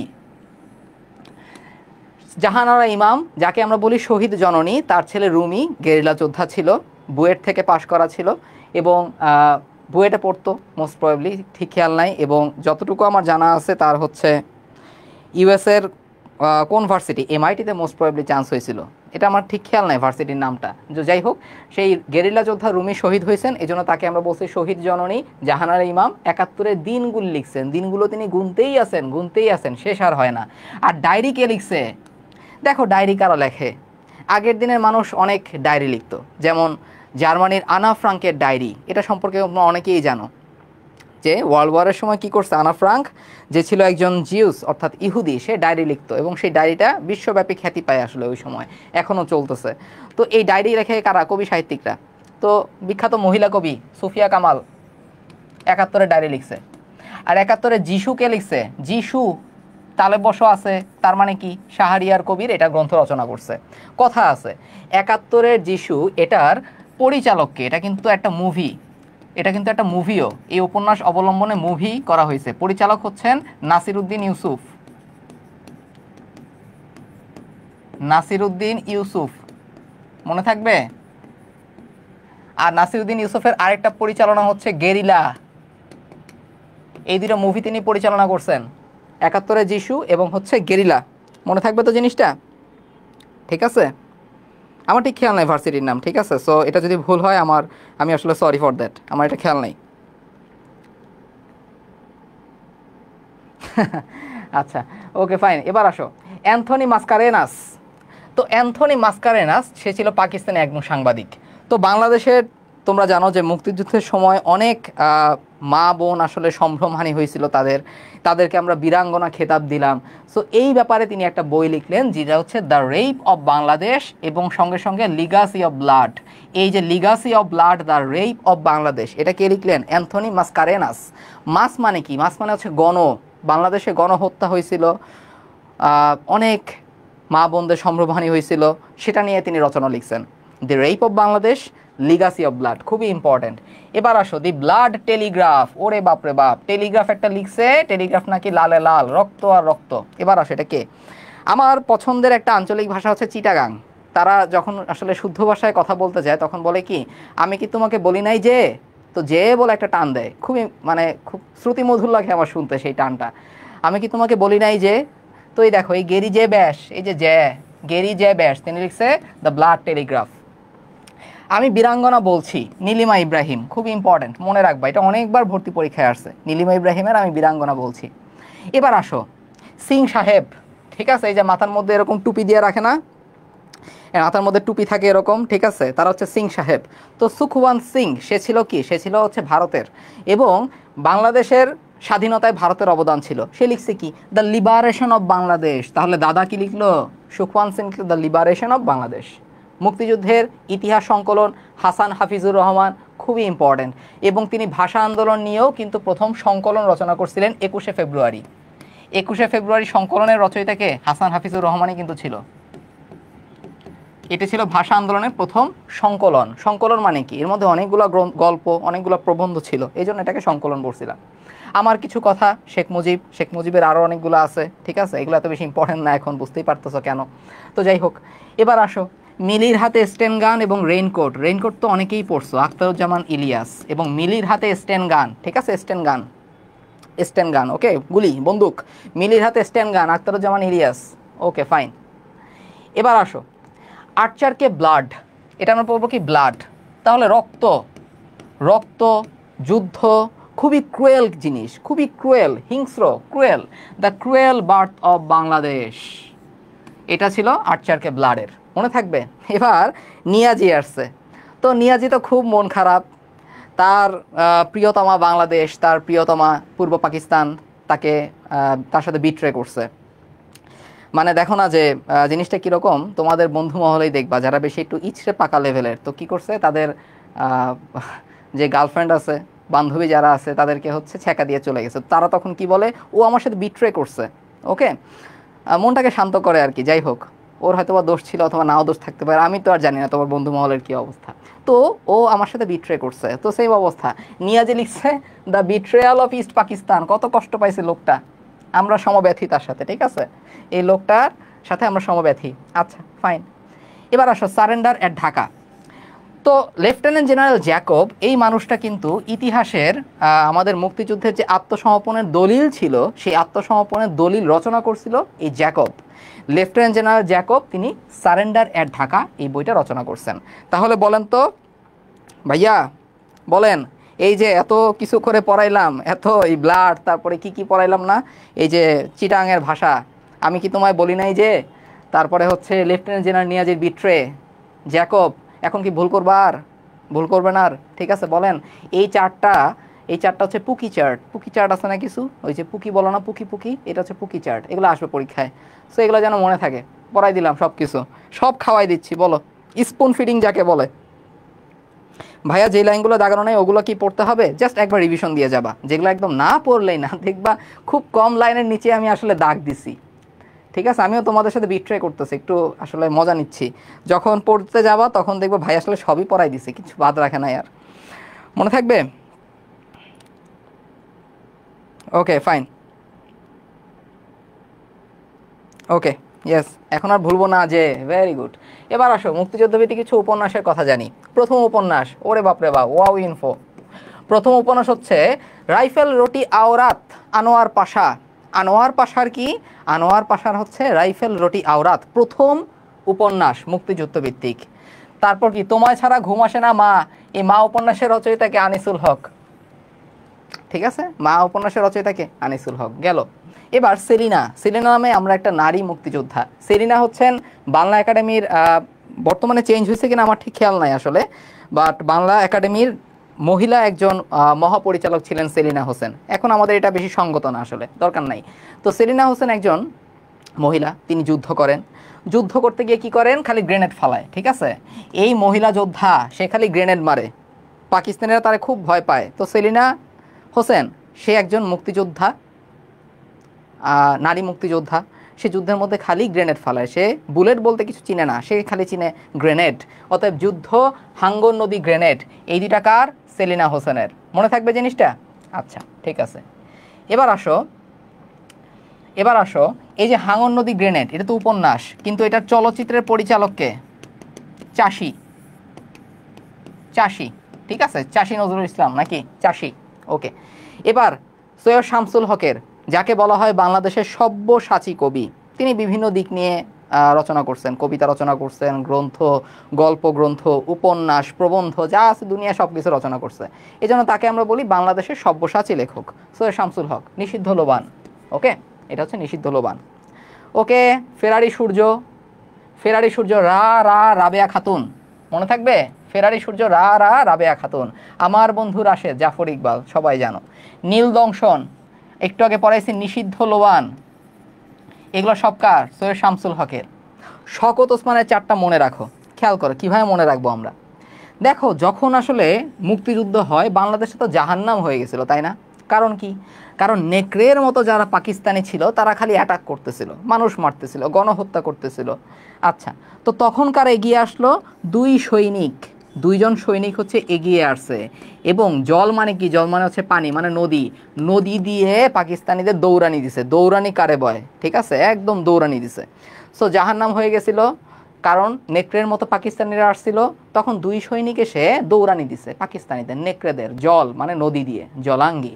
এইগুলো হচ্ছে শওকত ওসমানের। মাথায় থাকবে জিনিসটা, ঠিক আছে? বুঝতে পারছি। সুহানা সুলতানা বলছে এত সুন্দর বইতে দাগ দিতে ইচ্ছা করে না। না রে, না রে মামুনি, সুন্দর বইতে দাগ দিবা না কেন? অবশ্যই দাগ দিতে হবে, দাগ দিলে কনফিডেন্স বাড়বে। মনে থাকবে, বইটাকে তো সুন্দর করে লাভ নাই, তোমার প্রিপারেশনটাকে সুন্দর করতে হবে। মনে থাকবে, এই জিনিসটা মাথায় রাখবা। বইটাকে আমি সুন্দর করে আদর যত্ন করে রেখে দিলে বই আমাকে আসলে পরীক্ষার সময় কিছু দিবে না। বইয়ের উপর অত্যাচার চালাতে হবে, তাকে শাসন করতে হবে, তাকে শোষণ করতে হবে। ওকে, তো শাসন শোষণ করলে তখন বই দেখবা তোমার জ্ঞানের পরিধি তোমার বাড়তেছে, পরীক্ষার সময় এটা কাজে লাগতেছে।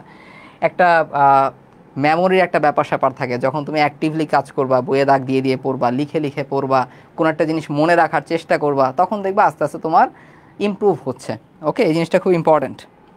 আচ্ছা ঠিক আছে, এবার আসেন। আগুনের পরশমণি, শ্যামল ছায়া, অনিল বাগচির একদিন, জ্যোৎস্না জননীর গল্প। হুমায়ুন আহমেদকে নিয়ে আমার মনে হয় না পড়ানোর দরকার আছে। হুমায়ুন আহমেদ এমন একজন রাইটার, অনেকেই বলে তিনি নাকি হচ্ছে গার্বেজ সব লিখছেন। এবং আসলে কার নাম যেন বলতে চাইছিলাম, হুমায়ুন আজাদ। হুমায়ুন আজাদ, এই হুমায়ুন আহমেদের উপর তার অনেক ক্ষোভ আসলে। তিনি বলছিলেন তিনি সব গার্বেজ জিনিসপত্র লিখেন। বাট আমার মতে আধুনিক যে বাংলা সাহিত্য, আধুনিক বাংলা সাহিত্যে সহজ সাবলীল থেকে শুরু করে চিত্র রূপময়তা, যার গল্প, যার প্রবন্ধ, মানে যার উপন্যাস পড়লে আসলে আমরা কোনো একটা কিছু ইমাজিন করতে পারি, হুমায়ুন আহমেদ এক্ষেত্রে অবশ্যই অগ্রসর, অনেকখানি অগ্রসর তিনি। তার অভাব আমরা মিটাইতে পারবো না, সত্যি কথা বলতে।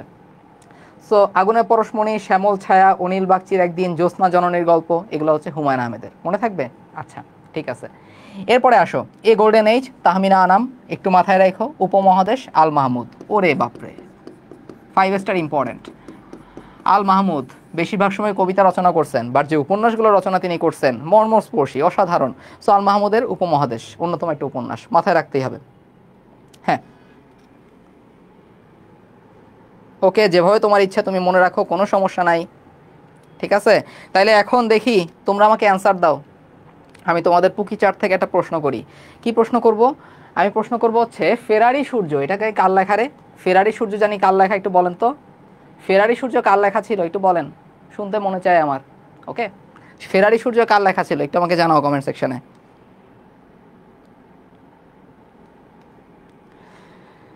আচ্ছা, এখানে সব কি চাট গায়ে হয়ে গেল নাকি রে ভাইয়ে?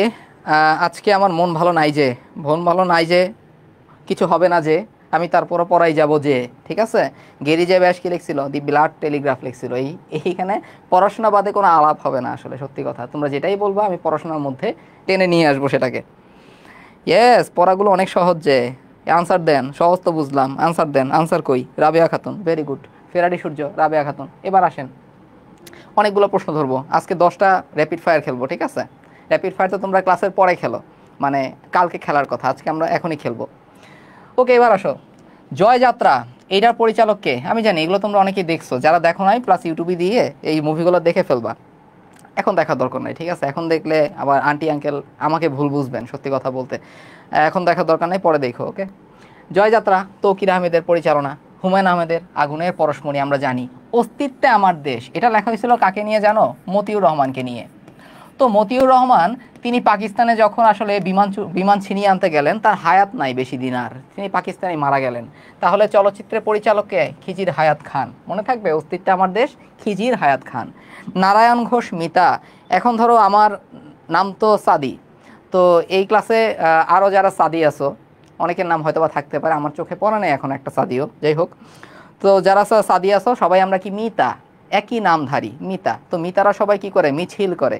সো আলোর মিছিল, নারায়ণ ঘোষ মিতা। আর এই কথাটা আমি তোমাদের বললাম, এই যে এই কথা আমি তোমাদের বলতেছি, আবার তোরা মানুষ হ, ঠিক আছে। তোরা মানুষ হ, তোরা আর বাদর থাকিস না, আবার তোরা মানুষ হ। এটা কে লিখছে? এটা খান আতাউর রহমান, যদিও আমার নাম লেখার দরকার ছিল, শেখ সাদি মোহাম্মদ, থাকলো না। আবার তোরা মানুষ হ, তোমাদের বলতেছি, আবার তোরা মানুষ হ, খান আতাউর রহমান। ওকে, আচ্ছা।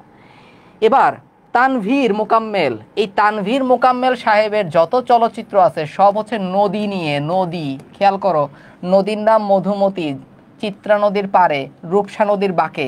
তো বাঁকে আর পারে তো মনে থাকবে না, নদীটা মাথায় থাকবে আমাদের। সো নদী নিয়ে যা আছে সব তানভীর মোকাম্মেল, ওকে, মনে থাকবে। জহির রায়হান, বাংলাদেশের শ্রেষ্ঠ চলচ্চিত্রকার বলা হয় জহির রায়হান, যিনি আসলে 1972 সালের জানুয়ারি মাসে তিনি একটা খবর পান যে তার তার বড় ভাই শহীদুল্লাহ কায়সারের লাশ পাওয়া গেছে বুদ্ধিজীবী কবরস্থানে। তো তারপর সেখানে যখন তিনি যান, তখন তার উপর আসলে বিহারি হামলা হয়, পাকিস্তানিদের একটা অংশ সেখানে হামলা করে, অনেক ব্যাপার স্যাপার সেখানে আছে।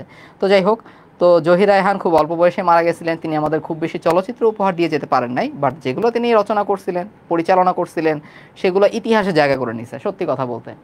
So Jibon Theke Neya, let there be light, a state is born, a stop genocide, stop genocide, state is born, Jibon Theke Neya, stop genocide, তারপরে লেট দেয়ার বি লাইট, এগুলো কার? এগুলো হচ্ছে জহির রায়হানের, মনে থাকবে। তারেক মাসুদ, ক্যাথরিন মাসুদ, অন্যতম চলচ্চিত্রকার, শ্রেষ্ঠ বলা যেতে পারে। তো তারেক মাসুদ, ক্যাথরিন মাসুদ, তারেক মাসুদ, মিশুক মনির, তারা আসলে ভয়াবহ একটা রোড অ্যাক্সিডেন্টে মারা গেছিলেন। তাদের স্মরণে একটা ভাস্কর্যের মতো অথবা একটা ধ্বংসযজ্ঞ, একটা ওই যে মাইক্রোতে তারা ছিলেন সেটা ধ্বংসযজ্ঞ নিয়ে একটা ভাস্কর্যের মতো বানানো হয়েছে, একদম ঢাকা ভার্সিটির টিএসসি মোড়ে বলা যেতে পারে। তো তারেক মাসুদ, ক্যাথরিন মাসুদ, তারা মুক্তির কথা, মুক্তির গান, এগুলো তারা রচনা করছিলেন, সব ম, খেয়াল করো, ম দিয়ে হচ্ছে তারেক মাসুদ, মুক্তির কথা, মুক্তির গান, মাটির ময়না, এই ব্যাপারগুলা একটু উপর থেকে রিক্যাপ করি, মনে থাকবে।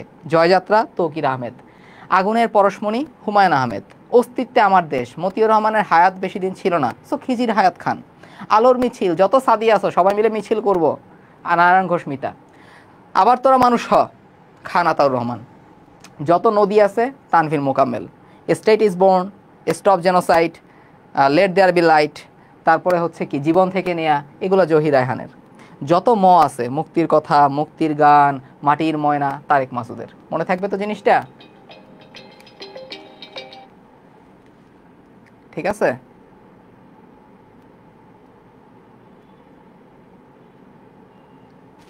একটু প্লিজ।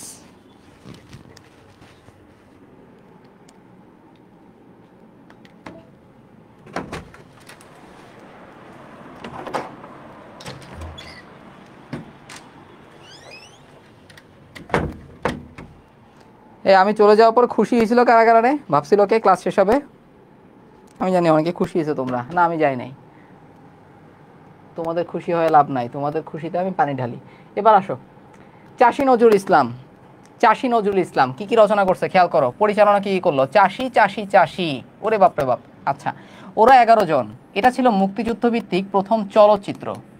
ওরা 11 জন সংগ্রাম করত। হাঙ্গর নদীর গ্রেনেড একটু আগে পড়াইছি। আচ্ছা, হাঙ্গর নদী গ্রেনেডের উপন্যাসের রচয়িতা জানি কে ছিল বলেন তো? খুশি হয়ে লাভ নাই, তোমাদের খুশিতে কি করি? পানি ঢালি, তাই না? আচ্ছা, একটু বলেন। দেয় না? না, তোমরা মানুষ ছিল না, তোমরা আজীবন বান্দর ছিল, ঠিক আছে? স্পেশালি ইন্টার ফার্স্ট ইয়ারে ওঠার পরে তোমাদের বান্দরের মতো ল্যাস গজায় এক একজনের, ঠিক আছে? লাফালাফি শুরু করো, ভাবো কত বড় হয়ে গেছি, পড়াশোনা শেষ, ঠিক আছে? তো এইসব মানে বাদরামি যারা করছো তাদেরই আসলে এখন বাজে অবস্থা। বাট আমি তোমাদের কখনোই ডিমোটিভেট করবো না, এখনও সময় আছে। ভাইয়াদের ক্লাস অনুসারে, রুটিন অনুসারে শেষ করতে থাকো ভাই, এটাই লাস্ট চান্স, ঠিক আছে? মাথায় রাখবা জিনিসটা। Okay okay, very good very good. Selina Hossain, তাহলে সেলিনা হোসেন হাঙ্গর নদী গ্রেনেড উপন্যাসের রচয়িতা, বাট আমাদের চলচ্চিত্রে চাষী নজরুল ইসলাম, রাইট? অর্ডার। হ্যাঁ হ্যাঁ, একটু বলতে পারছি, আধা ঘন্টা 40 মিনিট। ওকে ফাইন, তাহলে খেয়াল করো।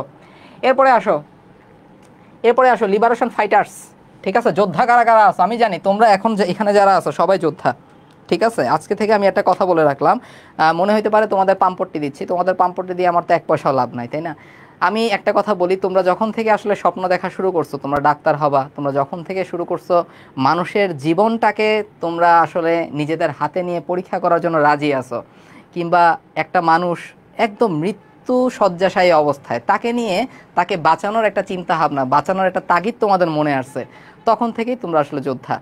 এবং এটা আমি প্রত্যেকবার বলি, প্রত্যেকটা ব্যাচে আমি একটা কথা বলি, যে যত পেশায় থাকুক না কেন, সকল পেশার প্রতি আসলে শ্রদ্ধা রেখেই আমি বলছি, ডাক্তারের মতো মহান পেশা, মহৎ পেশা আরেকটাও নেই, সত্যি কথা, ঠিক আছে?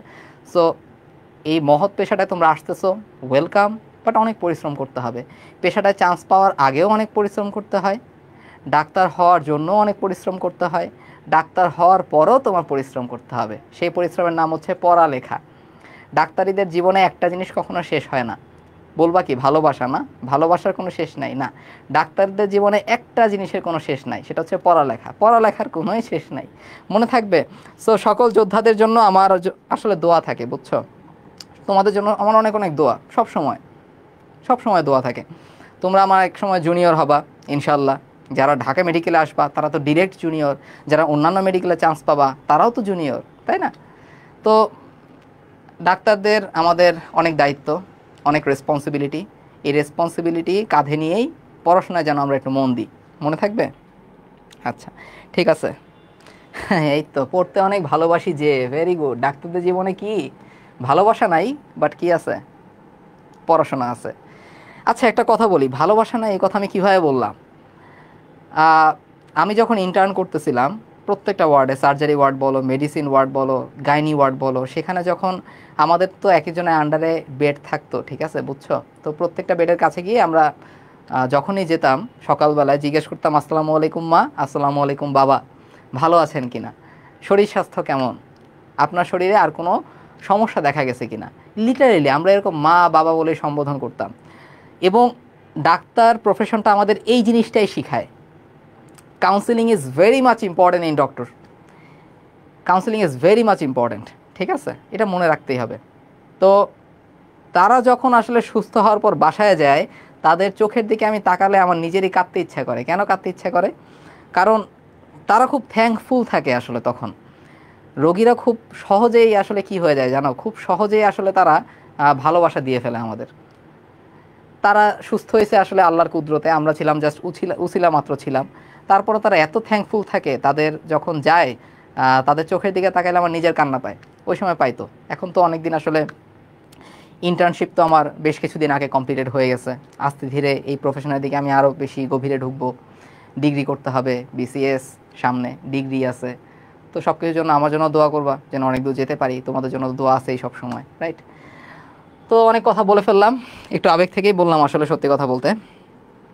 ভাইয়া বইয়ের পিডিএফ কিরে ভাই বলে, এত পরিশ্রম করে কি হবে, একদিন তো মরেই যাব যে, না? ঠিক আছে, ওকে, মরে যাও যে। এবার আসো, জয়যাত্রা তৌকির আহমেদ পড়ছি আমরা। তো বিরক্ত হয় না প্লিজ, আমি একটু হয়তোবা মাঝখানে অনেক কথা বলে ফেলছি, একটু ইমোশনাল হয়ে গেছিলাম আসলে, সত্যি কথা বলতে তাদের কথা মনে পড়ে গেছিলো।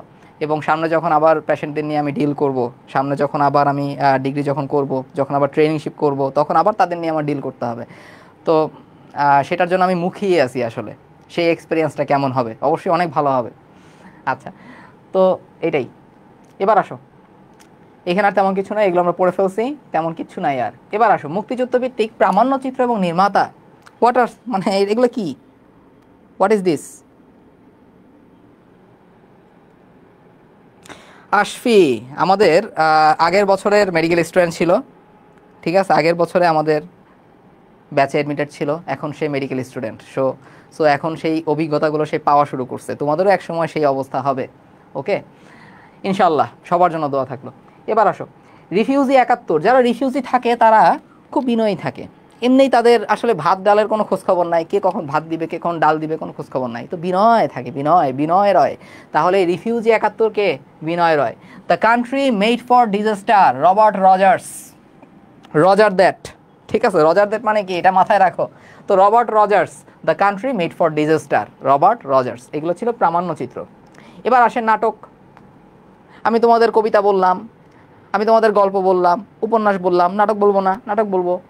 প্রথম নাটক হচ্ছে পায়ের আওয়াজ পাওয়া যায়। কার পায়ের আওয়াজ পাওয়া যায়? সৈয়দ শামসুল হকের। সব্যসাচী লেখক, ধাপ ধাপ করতে করতে সে পায়ের আওয়াজ করতে করতে আগায় আসতেছে। সে অনেকগুলো জিনিস রচনা করছে, নীল দংশন, নিষিদ্ধ লোবান, পায়ের আওয়াজ পাওয়া যায়। মাথায় থাকবে, নীল দংশন, নিষিদ্ধ লোবান, পায়ের আওয়াজ পাওয়া যায়। নরকে লাল গোলাপ, আলাউদ্দিন আল আজাদ, ঠিক আছে, আলাউদ্দিন আল আজাদ, আলাউদ্দিন আল আজাদ। তো এই নামের যারা আছো তারা কি করে জানো? অনেকের কাছে পড়াশোনা হচ্ছে নরকের মতো, জাহান্নামের মতো পড়ালেখা। তারপরে কি করবে? ইটিশ পিটিশ করবে, ফেসবুকে গিয়ে পছন্দের মানুষকে গিয়ে একটা মেসেজ দিবে, বলবে হচ্ছে তোমাকে একটা লাল গোলাপ দিতে মনে চাচ্ছে। ওরে বাপরে, কি প্রেম, কি ভালোবাসা! তো এই নরকে লাল গোলাপ, এটা কার? আলাউদ্দিন আল আজাদের। ওকে, তো এইসব কথা শুনে ক্যামেরার ফোকাসিংটা নড়বড় করতেছে, তারও মনে হয় ধাক ধাক করতেছে হৃদয়। যাই হোক, আলাউদ্দিন আল আজাদ, নরকে লাল গোলাপ, মাথায় থাকবে। মমতাজ উদ্দিন, মমতাজ আমাদের পছন্দের একজন বাউল শিল্পী, তাই না? তো তাকে দিয়ে আমরা জিনিসটাকে মনে রাখার চেষ্টা করি। মমতাজ, সে ছিল আসলে বকুলপুরে, সে স্বাধীনতা চাইতো। তো সে যখন বাউল গান করতো তখন মাথার উপরে দিয়ে খালি যাইতো কে? শঙ্খচিল। তাহলে বকুলপুরের মমতাজ বাউল গান করতো আর উপরে দিয়ে যাইতো হচ্ছে শঙ্খচিল। কিন্তু হুট করে কি এলো? হুট করে সে এমপি হয়ে গেল। পাহাড় সম অবস্থা তার, একদম, ঠিক আছে, পাহাড় সম সম্পত্তি। সে হচ্ছে বর্ণচোরা। মমতাজ এমপি, সে হচ্ছে কি? বর্ণচোরা। ওকে, সিরিয়াসলি নেওয়ার কিছু নাই, আমরা একটু মজা করে পড়ার চেষ্টা করতে যাতে মাথায় থাকে। সো বকুলপুরের মমতাজ কি করছে? বাউল গান করতো, মাথার উপরে দিয়ে যেত খালি শঙ্খচিল, ঠিক আছে। আচ্ছা, এরপরে কি? সে বর্ণচোরা, অবস্থা খুব নাজেহাল। হ্যাঁ, না মেসেজ, কেউ মেসেজ ড্রপ করতে বলতেছে আবার, এই যে বদজাতের দল, আবার তোরা মানুষ হ। আমি বললাম না তোরা তো মানুষ না, আবার তোরা মানুষ হ। ক্লাসের মধ্যে বলে মেসেজ ড্রপ করবে। Okay fine. এবার আসো, স্থাপত্য ভাস্কর্য, এইটা যে কত মজার টপিক রে, বুঝবি এখন, চলো। এই যে জাগ্রত চৌরঙ্গি, দেখো কত মজা সব। আচ্ছা, হ্যাঁ হ্যাঁ, ওকে ওকে, এটা একটু ওয়াইড অ্যাঙ্গেল করা যায়? একটু ওয়াইড অ্যাঙ্গেল কর, তাহলে ফ্রেমে থাকবো। হ্যাঁ, ওকে ফাইন। তো জাগ্রত চৌরঙ্গি দেখো, সব বরগুজো পড়াবো এখন। জাগ্রত চৌরঙ্গি, এটা হচ্ছে গাজীপুরের জয়দেবপুরে, এটার স্থপতি হচ্ছে আব্দুর রাজ্জাক। তাহলে বরগুজয়ের সমাহার হচ্ছে জাগ্রত চৌরঙ্গি, এটার ভাস্করকে? আব্দুর রাজ্জাক। কোথায়? জয়দেবপুরে। এবং এটা ছিল মুক্তিযুদ্ধ ভিত্তিক প্রথম ভাস্কর্য। বরগুজয়ের সমাহার হচ্ছে প্রথম ভাস্কর্য। আচ্ছা ঠিক আছে, এবার আসেন কি, এবার আমরা পড়বো কোনটা জানো? একটু পরে পড়তেছি। এই যে প্রত্যাশা হচ্ছে মৃণাল হকের, একটু কষ্ট করে মাথায় রাখতে হবে, বাট বাকিগুলো খেয়াল করি আগে। সেটা হচ্ছে কি, বাংলাদেশ কৃষি বিশ্ববিদ্যালয় বাকৃবি। বাকৃবি হচ্ছে সবুজ শ্যামল, ঠিক আছে, সবুজ শ্যামল একটা ক্যাম্পাস, অসাধারণ একটা ক্যাম্পাস, খুবই সুন্দর।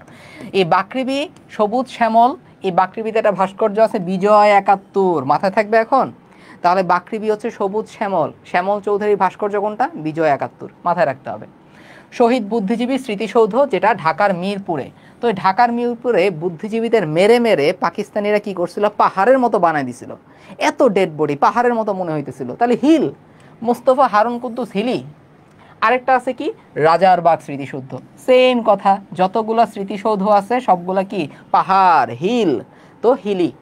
আচ্ছা, এরপরে আসো কোনটা কোনটা খেয়াল করবো আমরা। বিজয় কেতন, এটা ঢাকা ক্যান্টনমেন্টে, মাথায় রাখতে হবে, বিজয় কেতন ঢাকা ক্যান্টনমেন্ট। বিজয় গাথা রংপুর সেনানিবাস, বিজয় কেতন ঢাকা ক্যান্টনমেন্ট, বিজয় গাথা রংপুর সেনানিবাস। আচ্ছা, এবার আসো হামিদুজ্জামান খান। তো তাকে নিয়ে আমাদের একটা গল্প আমি তোমাদের একটা বলি। আমাদের মধ্যে কিছু ফ্রেন্ড থাকে এমন, যে ফ্রেন্ড সার্কেলে কিছু ফ্রেন্ড থাকে এমন, খালি হাঁসের মতো প্যাক প্যাক করে, ঠিক আছে, মানে কওয়া নাই কথা নাই, কোনো কাজ নাই কারবার নাই, এরা হাঁসের মতো প্যাক প্যাক করতেই থাকে। তো আমাদের একটা ফ্রেন্ড আছে, নাম হচ্ছে বলেই দিলাম তোমাদের, সজীব। তো তাকে, সে যেহেতু হাঁসের মতো খালি প্যাক প্যাক করে, আমরা নাম দিয়েছি হাঁস সজীব। নাম কি হয়ে গেছে? হাঁস সজীব হয়ে গেছে। তো এই হাঁস সজীবের প্রতি সম্মান প্রদর্শন করে আমি তোমাদের একটা জিনিস দেখাই। এই যে দেখো, জাহাঙ্গীরনগর বিশ্ববিদ্যালয়, জাহাঙ্গীরনগর বিশ্ববিদ্যালয়, এখানে অনেক অতিথি পাখির বিচরণ করতে আসে শীতকালে। তো এই জাহাঙ্গীরনগর বিশ্ববিদ্যালয়ে হাঁস আসে, হাঁস। তাহলে হামিদুজ্জামান খান স্থাপত্য কি? সংসপ্তক। জাহাঙ্গীরনগর বিশ্ববিদ্যালয়ে অনেক হাঁস আসে, তার মানে কি? সংসপ্তক, মাথায় থাকবে জিনিসটা। হ্যাঁ, একজন বলতেছে চারপাশে দেখি হাউন আঙ্কেল, তোমার যা মনে হয় দেখো, যা ভালো মনে করো।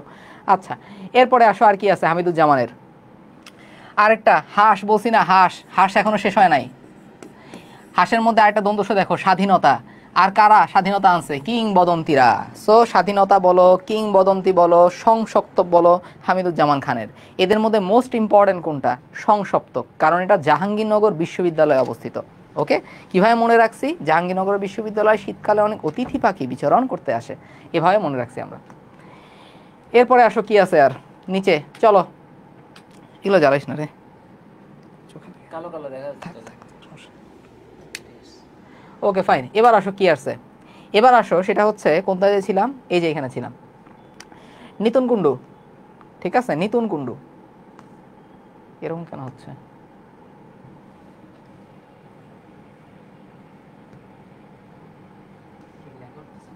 হ্যাঁ আসছে এখন। আচ্ছা ঠিক আছে, এরপরে আসো, নিতুন কুণ্ডুকে নিয়ে আমরা একটু পরে পড়বো। এই যে দেখো, খেয়াল করো, নিতুন কুণ্ডু আমরা পরে পড়তেছি। মুজিবনগর স্মৃতিসৌধ important.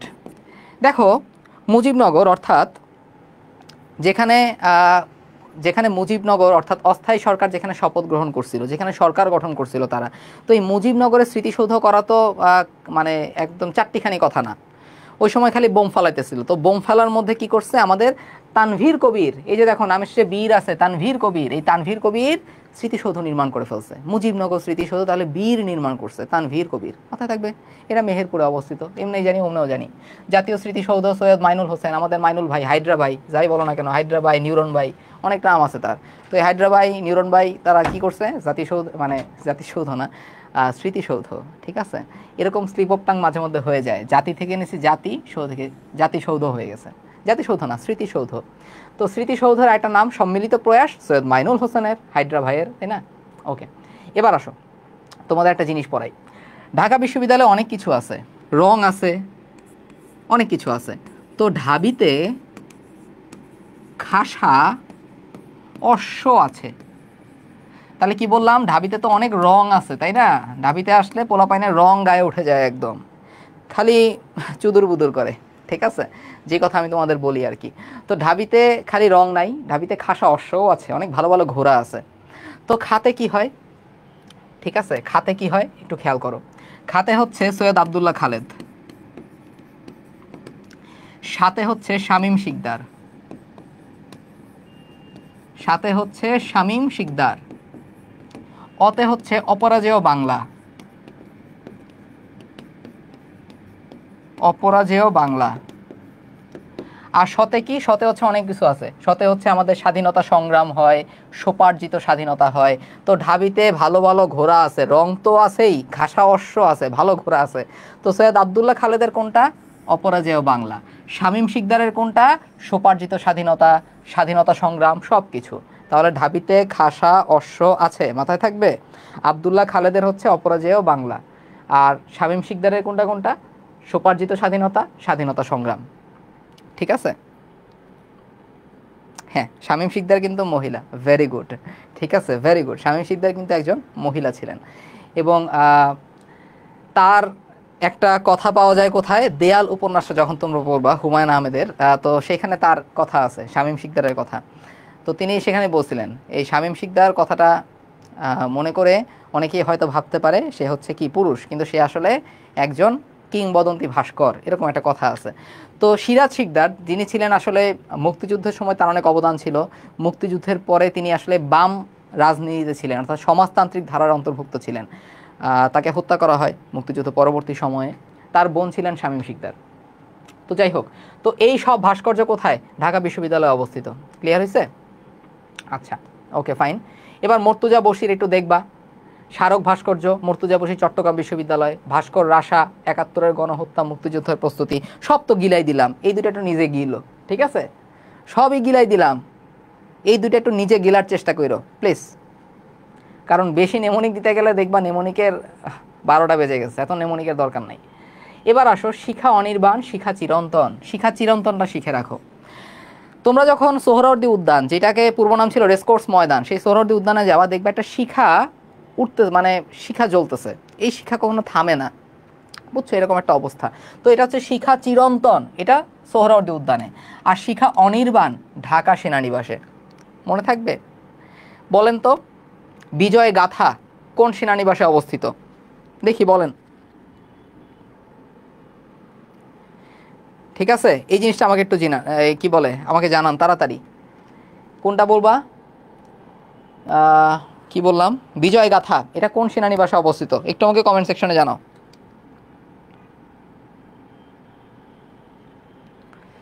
Yes, very good, Rangpur সেনানিবাসে, ভেরি গুড। আর স্মৃতি চিরন্তন, স্মৃতি চিরন্তন কোথায়? সেটা হচ্ছে ঢাবি ভিসি চত্বর। তো ঢাবি ভিসি চত্বর চিরন্তন কেন হবে না আমি তোমাকে বলি। সেটা হচ্ছে এই যে এত বড় একটা আন্দোলন হয়ে গেল, আমরা স্বাধীন বাংলাদেশ 2.0 পেলাম, তো ঢাকা ভার্সিটির যারা পোলাপাইন ছিল তাদের ভিসিরে তারা প্রচুর প্যারা দিছে, বুঝছো? তো ভিসি কি করতো আমি তোমাকে বলি। ভাইস চ্যান্সেলর যিনি ছিলেন ওই সময়, কিছুদিন আগে, এখন তো প্যাকেট হয়ে গেছে, তো যাই হোক, তো সেই ভাইস চ্যান্সেলর কি করতো, এই ভিসি চত্বর কেন নামকরণ হয়েছে, এখানে তার বাসভবনটা অবস্থিত। তো ভিসি কি করতো, একদম ভোরবেলায় নাকি সে অফিসে যাইতো, যখন কোনো পোলাপাইন আশেপাশে থাকতো না। আর অফিস থেকে মানে বাসায় এসে আসতে পারতো না কেন? কারণ পোলাপাইন হচ্ছে ঘেরাও দিয়ে রাখতো অফিসটাকে।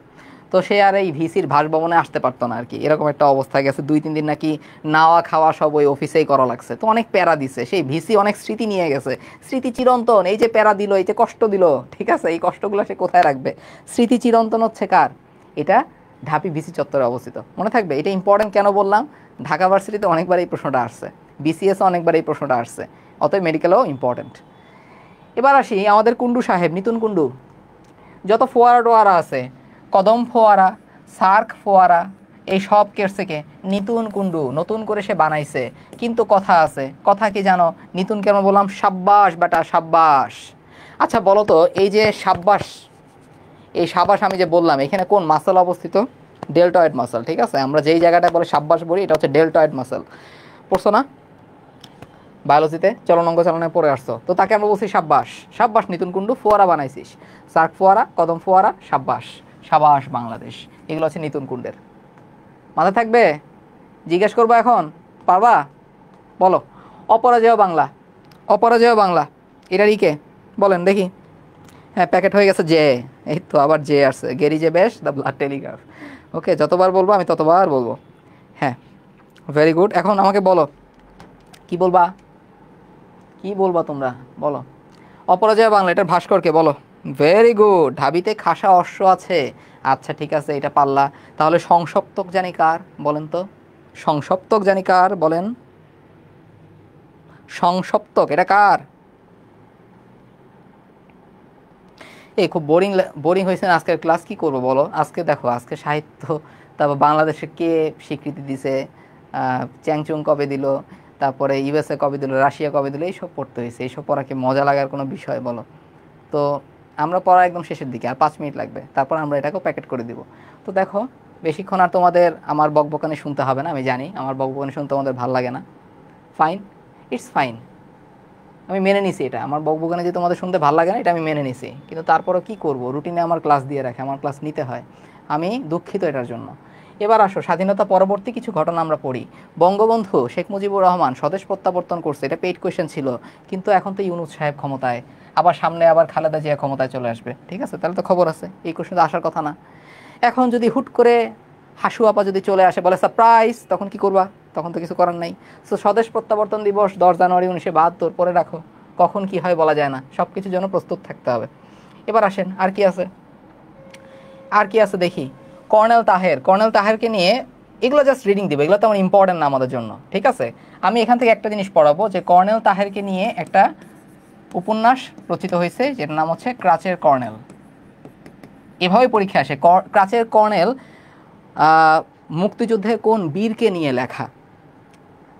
কর্নেল তাহের, যিনি ছিলেন 11 নম্বর সেক্টরের সেক্টর কমান্ডার, রাইট? আচ্ছা, ঘাতক দালাল নির্মূল কমিটির আহ্বায়ক কে ছিলেন? শহীদ জননী, একটু পড়ে রাখবা। আন্তর্জাতিক অপরাধ ট্রাইব্যুনাল, যেটা আসলে আমরা যুদ্ধাপরাধীদের ফাঁসির কার্য অথবা যুদ্ধাপরাধীদের বিচার কার্য দ্রুত সময়ে সম্পাদনের জন্য এই ট্রাইব্যুনালটা গঠন করছিলাম 25শে মার্চ 2010, ঠিক আছে। তো এখন কি করব আমি, এখন হচ্ছে তোমাদের সাথে একটু খেলাধুলা করব, বলছি না, তোমাদের একটু কুইজ ধরবো। পড়া কিন্তু আমার শেষ, দেখছো? বলেন, কে অপারেশন সার্চলাইটের নীল নকশা তৈরি করেন? না পারলে কি করবো, আমার মাথায় বাড়ি মারবো, কারণ এগুলো আগের দিন পড়াইছিলাম, আগের দিন থেকেও ধরবো আমি। বলেন, এটা কি হবে? অপারেশন সার্চলাইটের নীল নকশা কে তৈরি করেন?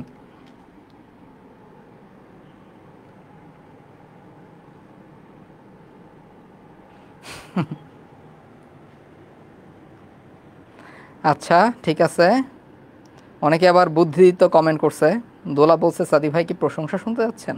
না, দরকার নাই, তুমি আমাকে এটা শোনাও। অপারেশন সার্চলাইটের নীল নকশা তৈরি করেন, কে তৈরি করেন? তাড়াতাড়ি এটা বলেন। এই তো টিক্কা, আমরা কি খাই? আমরা কাবাব খাই, টিক্কা খাই, টিক্কা খান। ওকে, এরপরে কি? এরপরে দেখো, এরপরে আসবে কি? এরপরে আসবে হচ্ছে এইটা বলো, আজকেরটা থেকেই করি। আচ্ছা, এটা বলো, বাংলাদেশের অস্থায়ী সরকারের ঘোষণাপত্র কে পাঠ করেন? দেখি, এটা বলো টুক এটা বলেন দেখি, বলেন, যে অস্থায়ী সরকার, অস্থায়ী সরকারের ঘোষণাপত্র পাঠ করেন কে? এটা বলেন।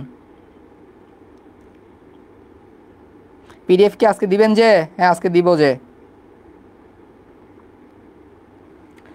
বলছে, মানে কি? মানে এ, বুঝছি, এতক্ষণ বুঝি নাই। বলে একটা চিল্লানি দিছে, 4 অলিভ টান।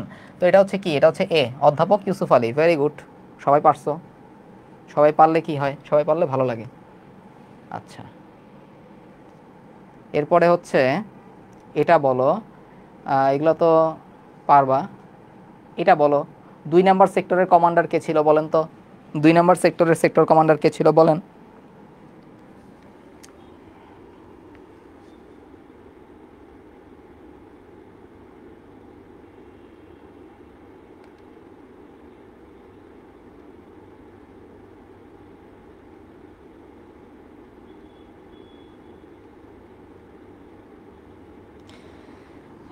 Yes, very good. আমরা জানি কি, খা হামিদুর, একটা কি, হামিদুজ্জামান, আর হচ্ছে খালেদ মোশাররফ, তাই না? 2 নম্বর সেক্টরে খা। আর 1 নম্বরে কে জানি ছিল? জিরো, জিয়াউর রহমান, রফিকুল ইসলাম, এগুলো আমরা পারি। এবার আসো, মুক্তিযুদ্ধের সময় রংপুর জেলা কত নম্বর সেক্টরে ছিল? এটা বলেন, মুক্তিযুদ্ধের সময় রংপুর জেলা কত নম্বর সেক্টরে ছিল বলেন?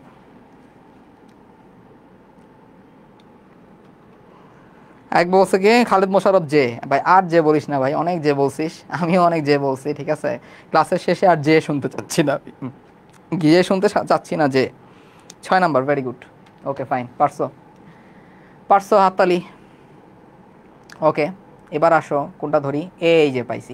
বীরশ্রেষ্ঠ মহিউদ্দিন জাহাঙ্গীর কোন বাহিনীর সদস্য ছিল? যখনই মহিউদ্দিন জাহাঙ্গীর আসবে, মাথায় আসতে হবে ক্যাপ্টেন মহিউদ্দিন জাহাঙ্গীর। তাহলে সে কোন বাহিনীর সদস্য ছিল বলেন?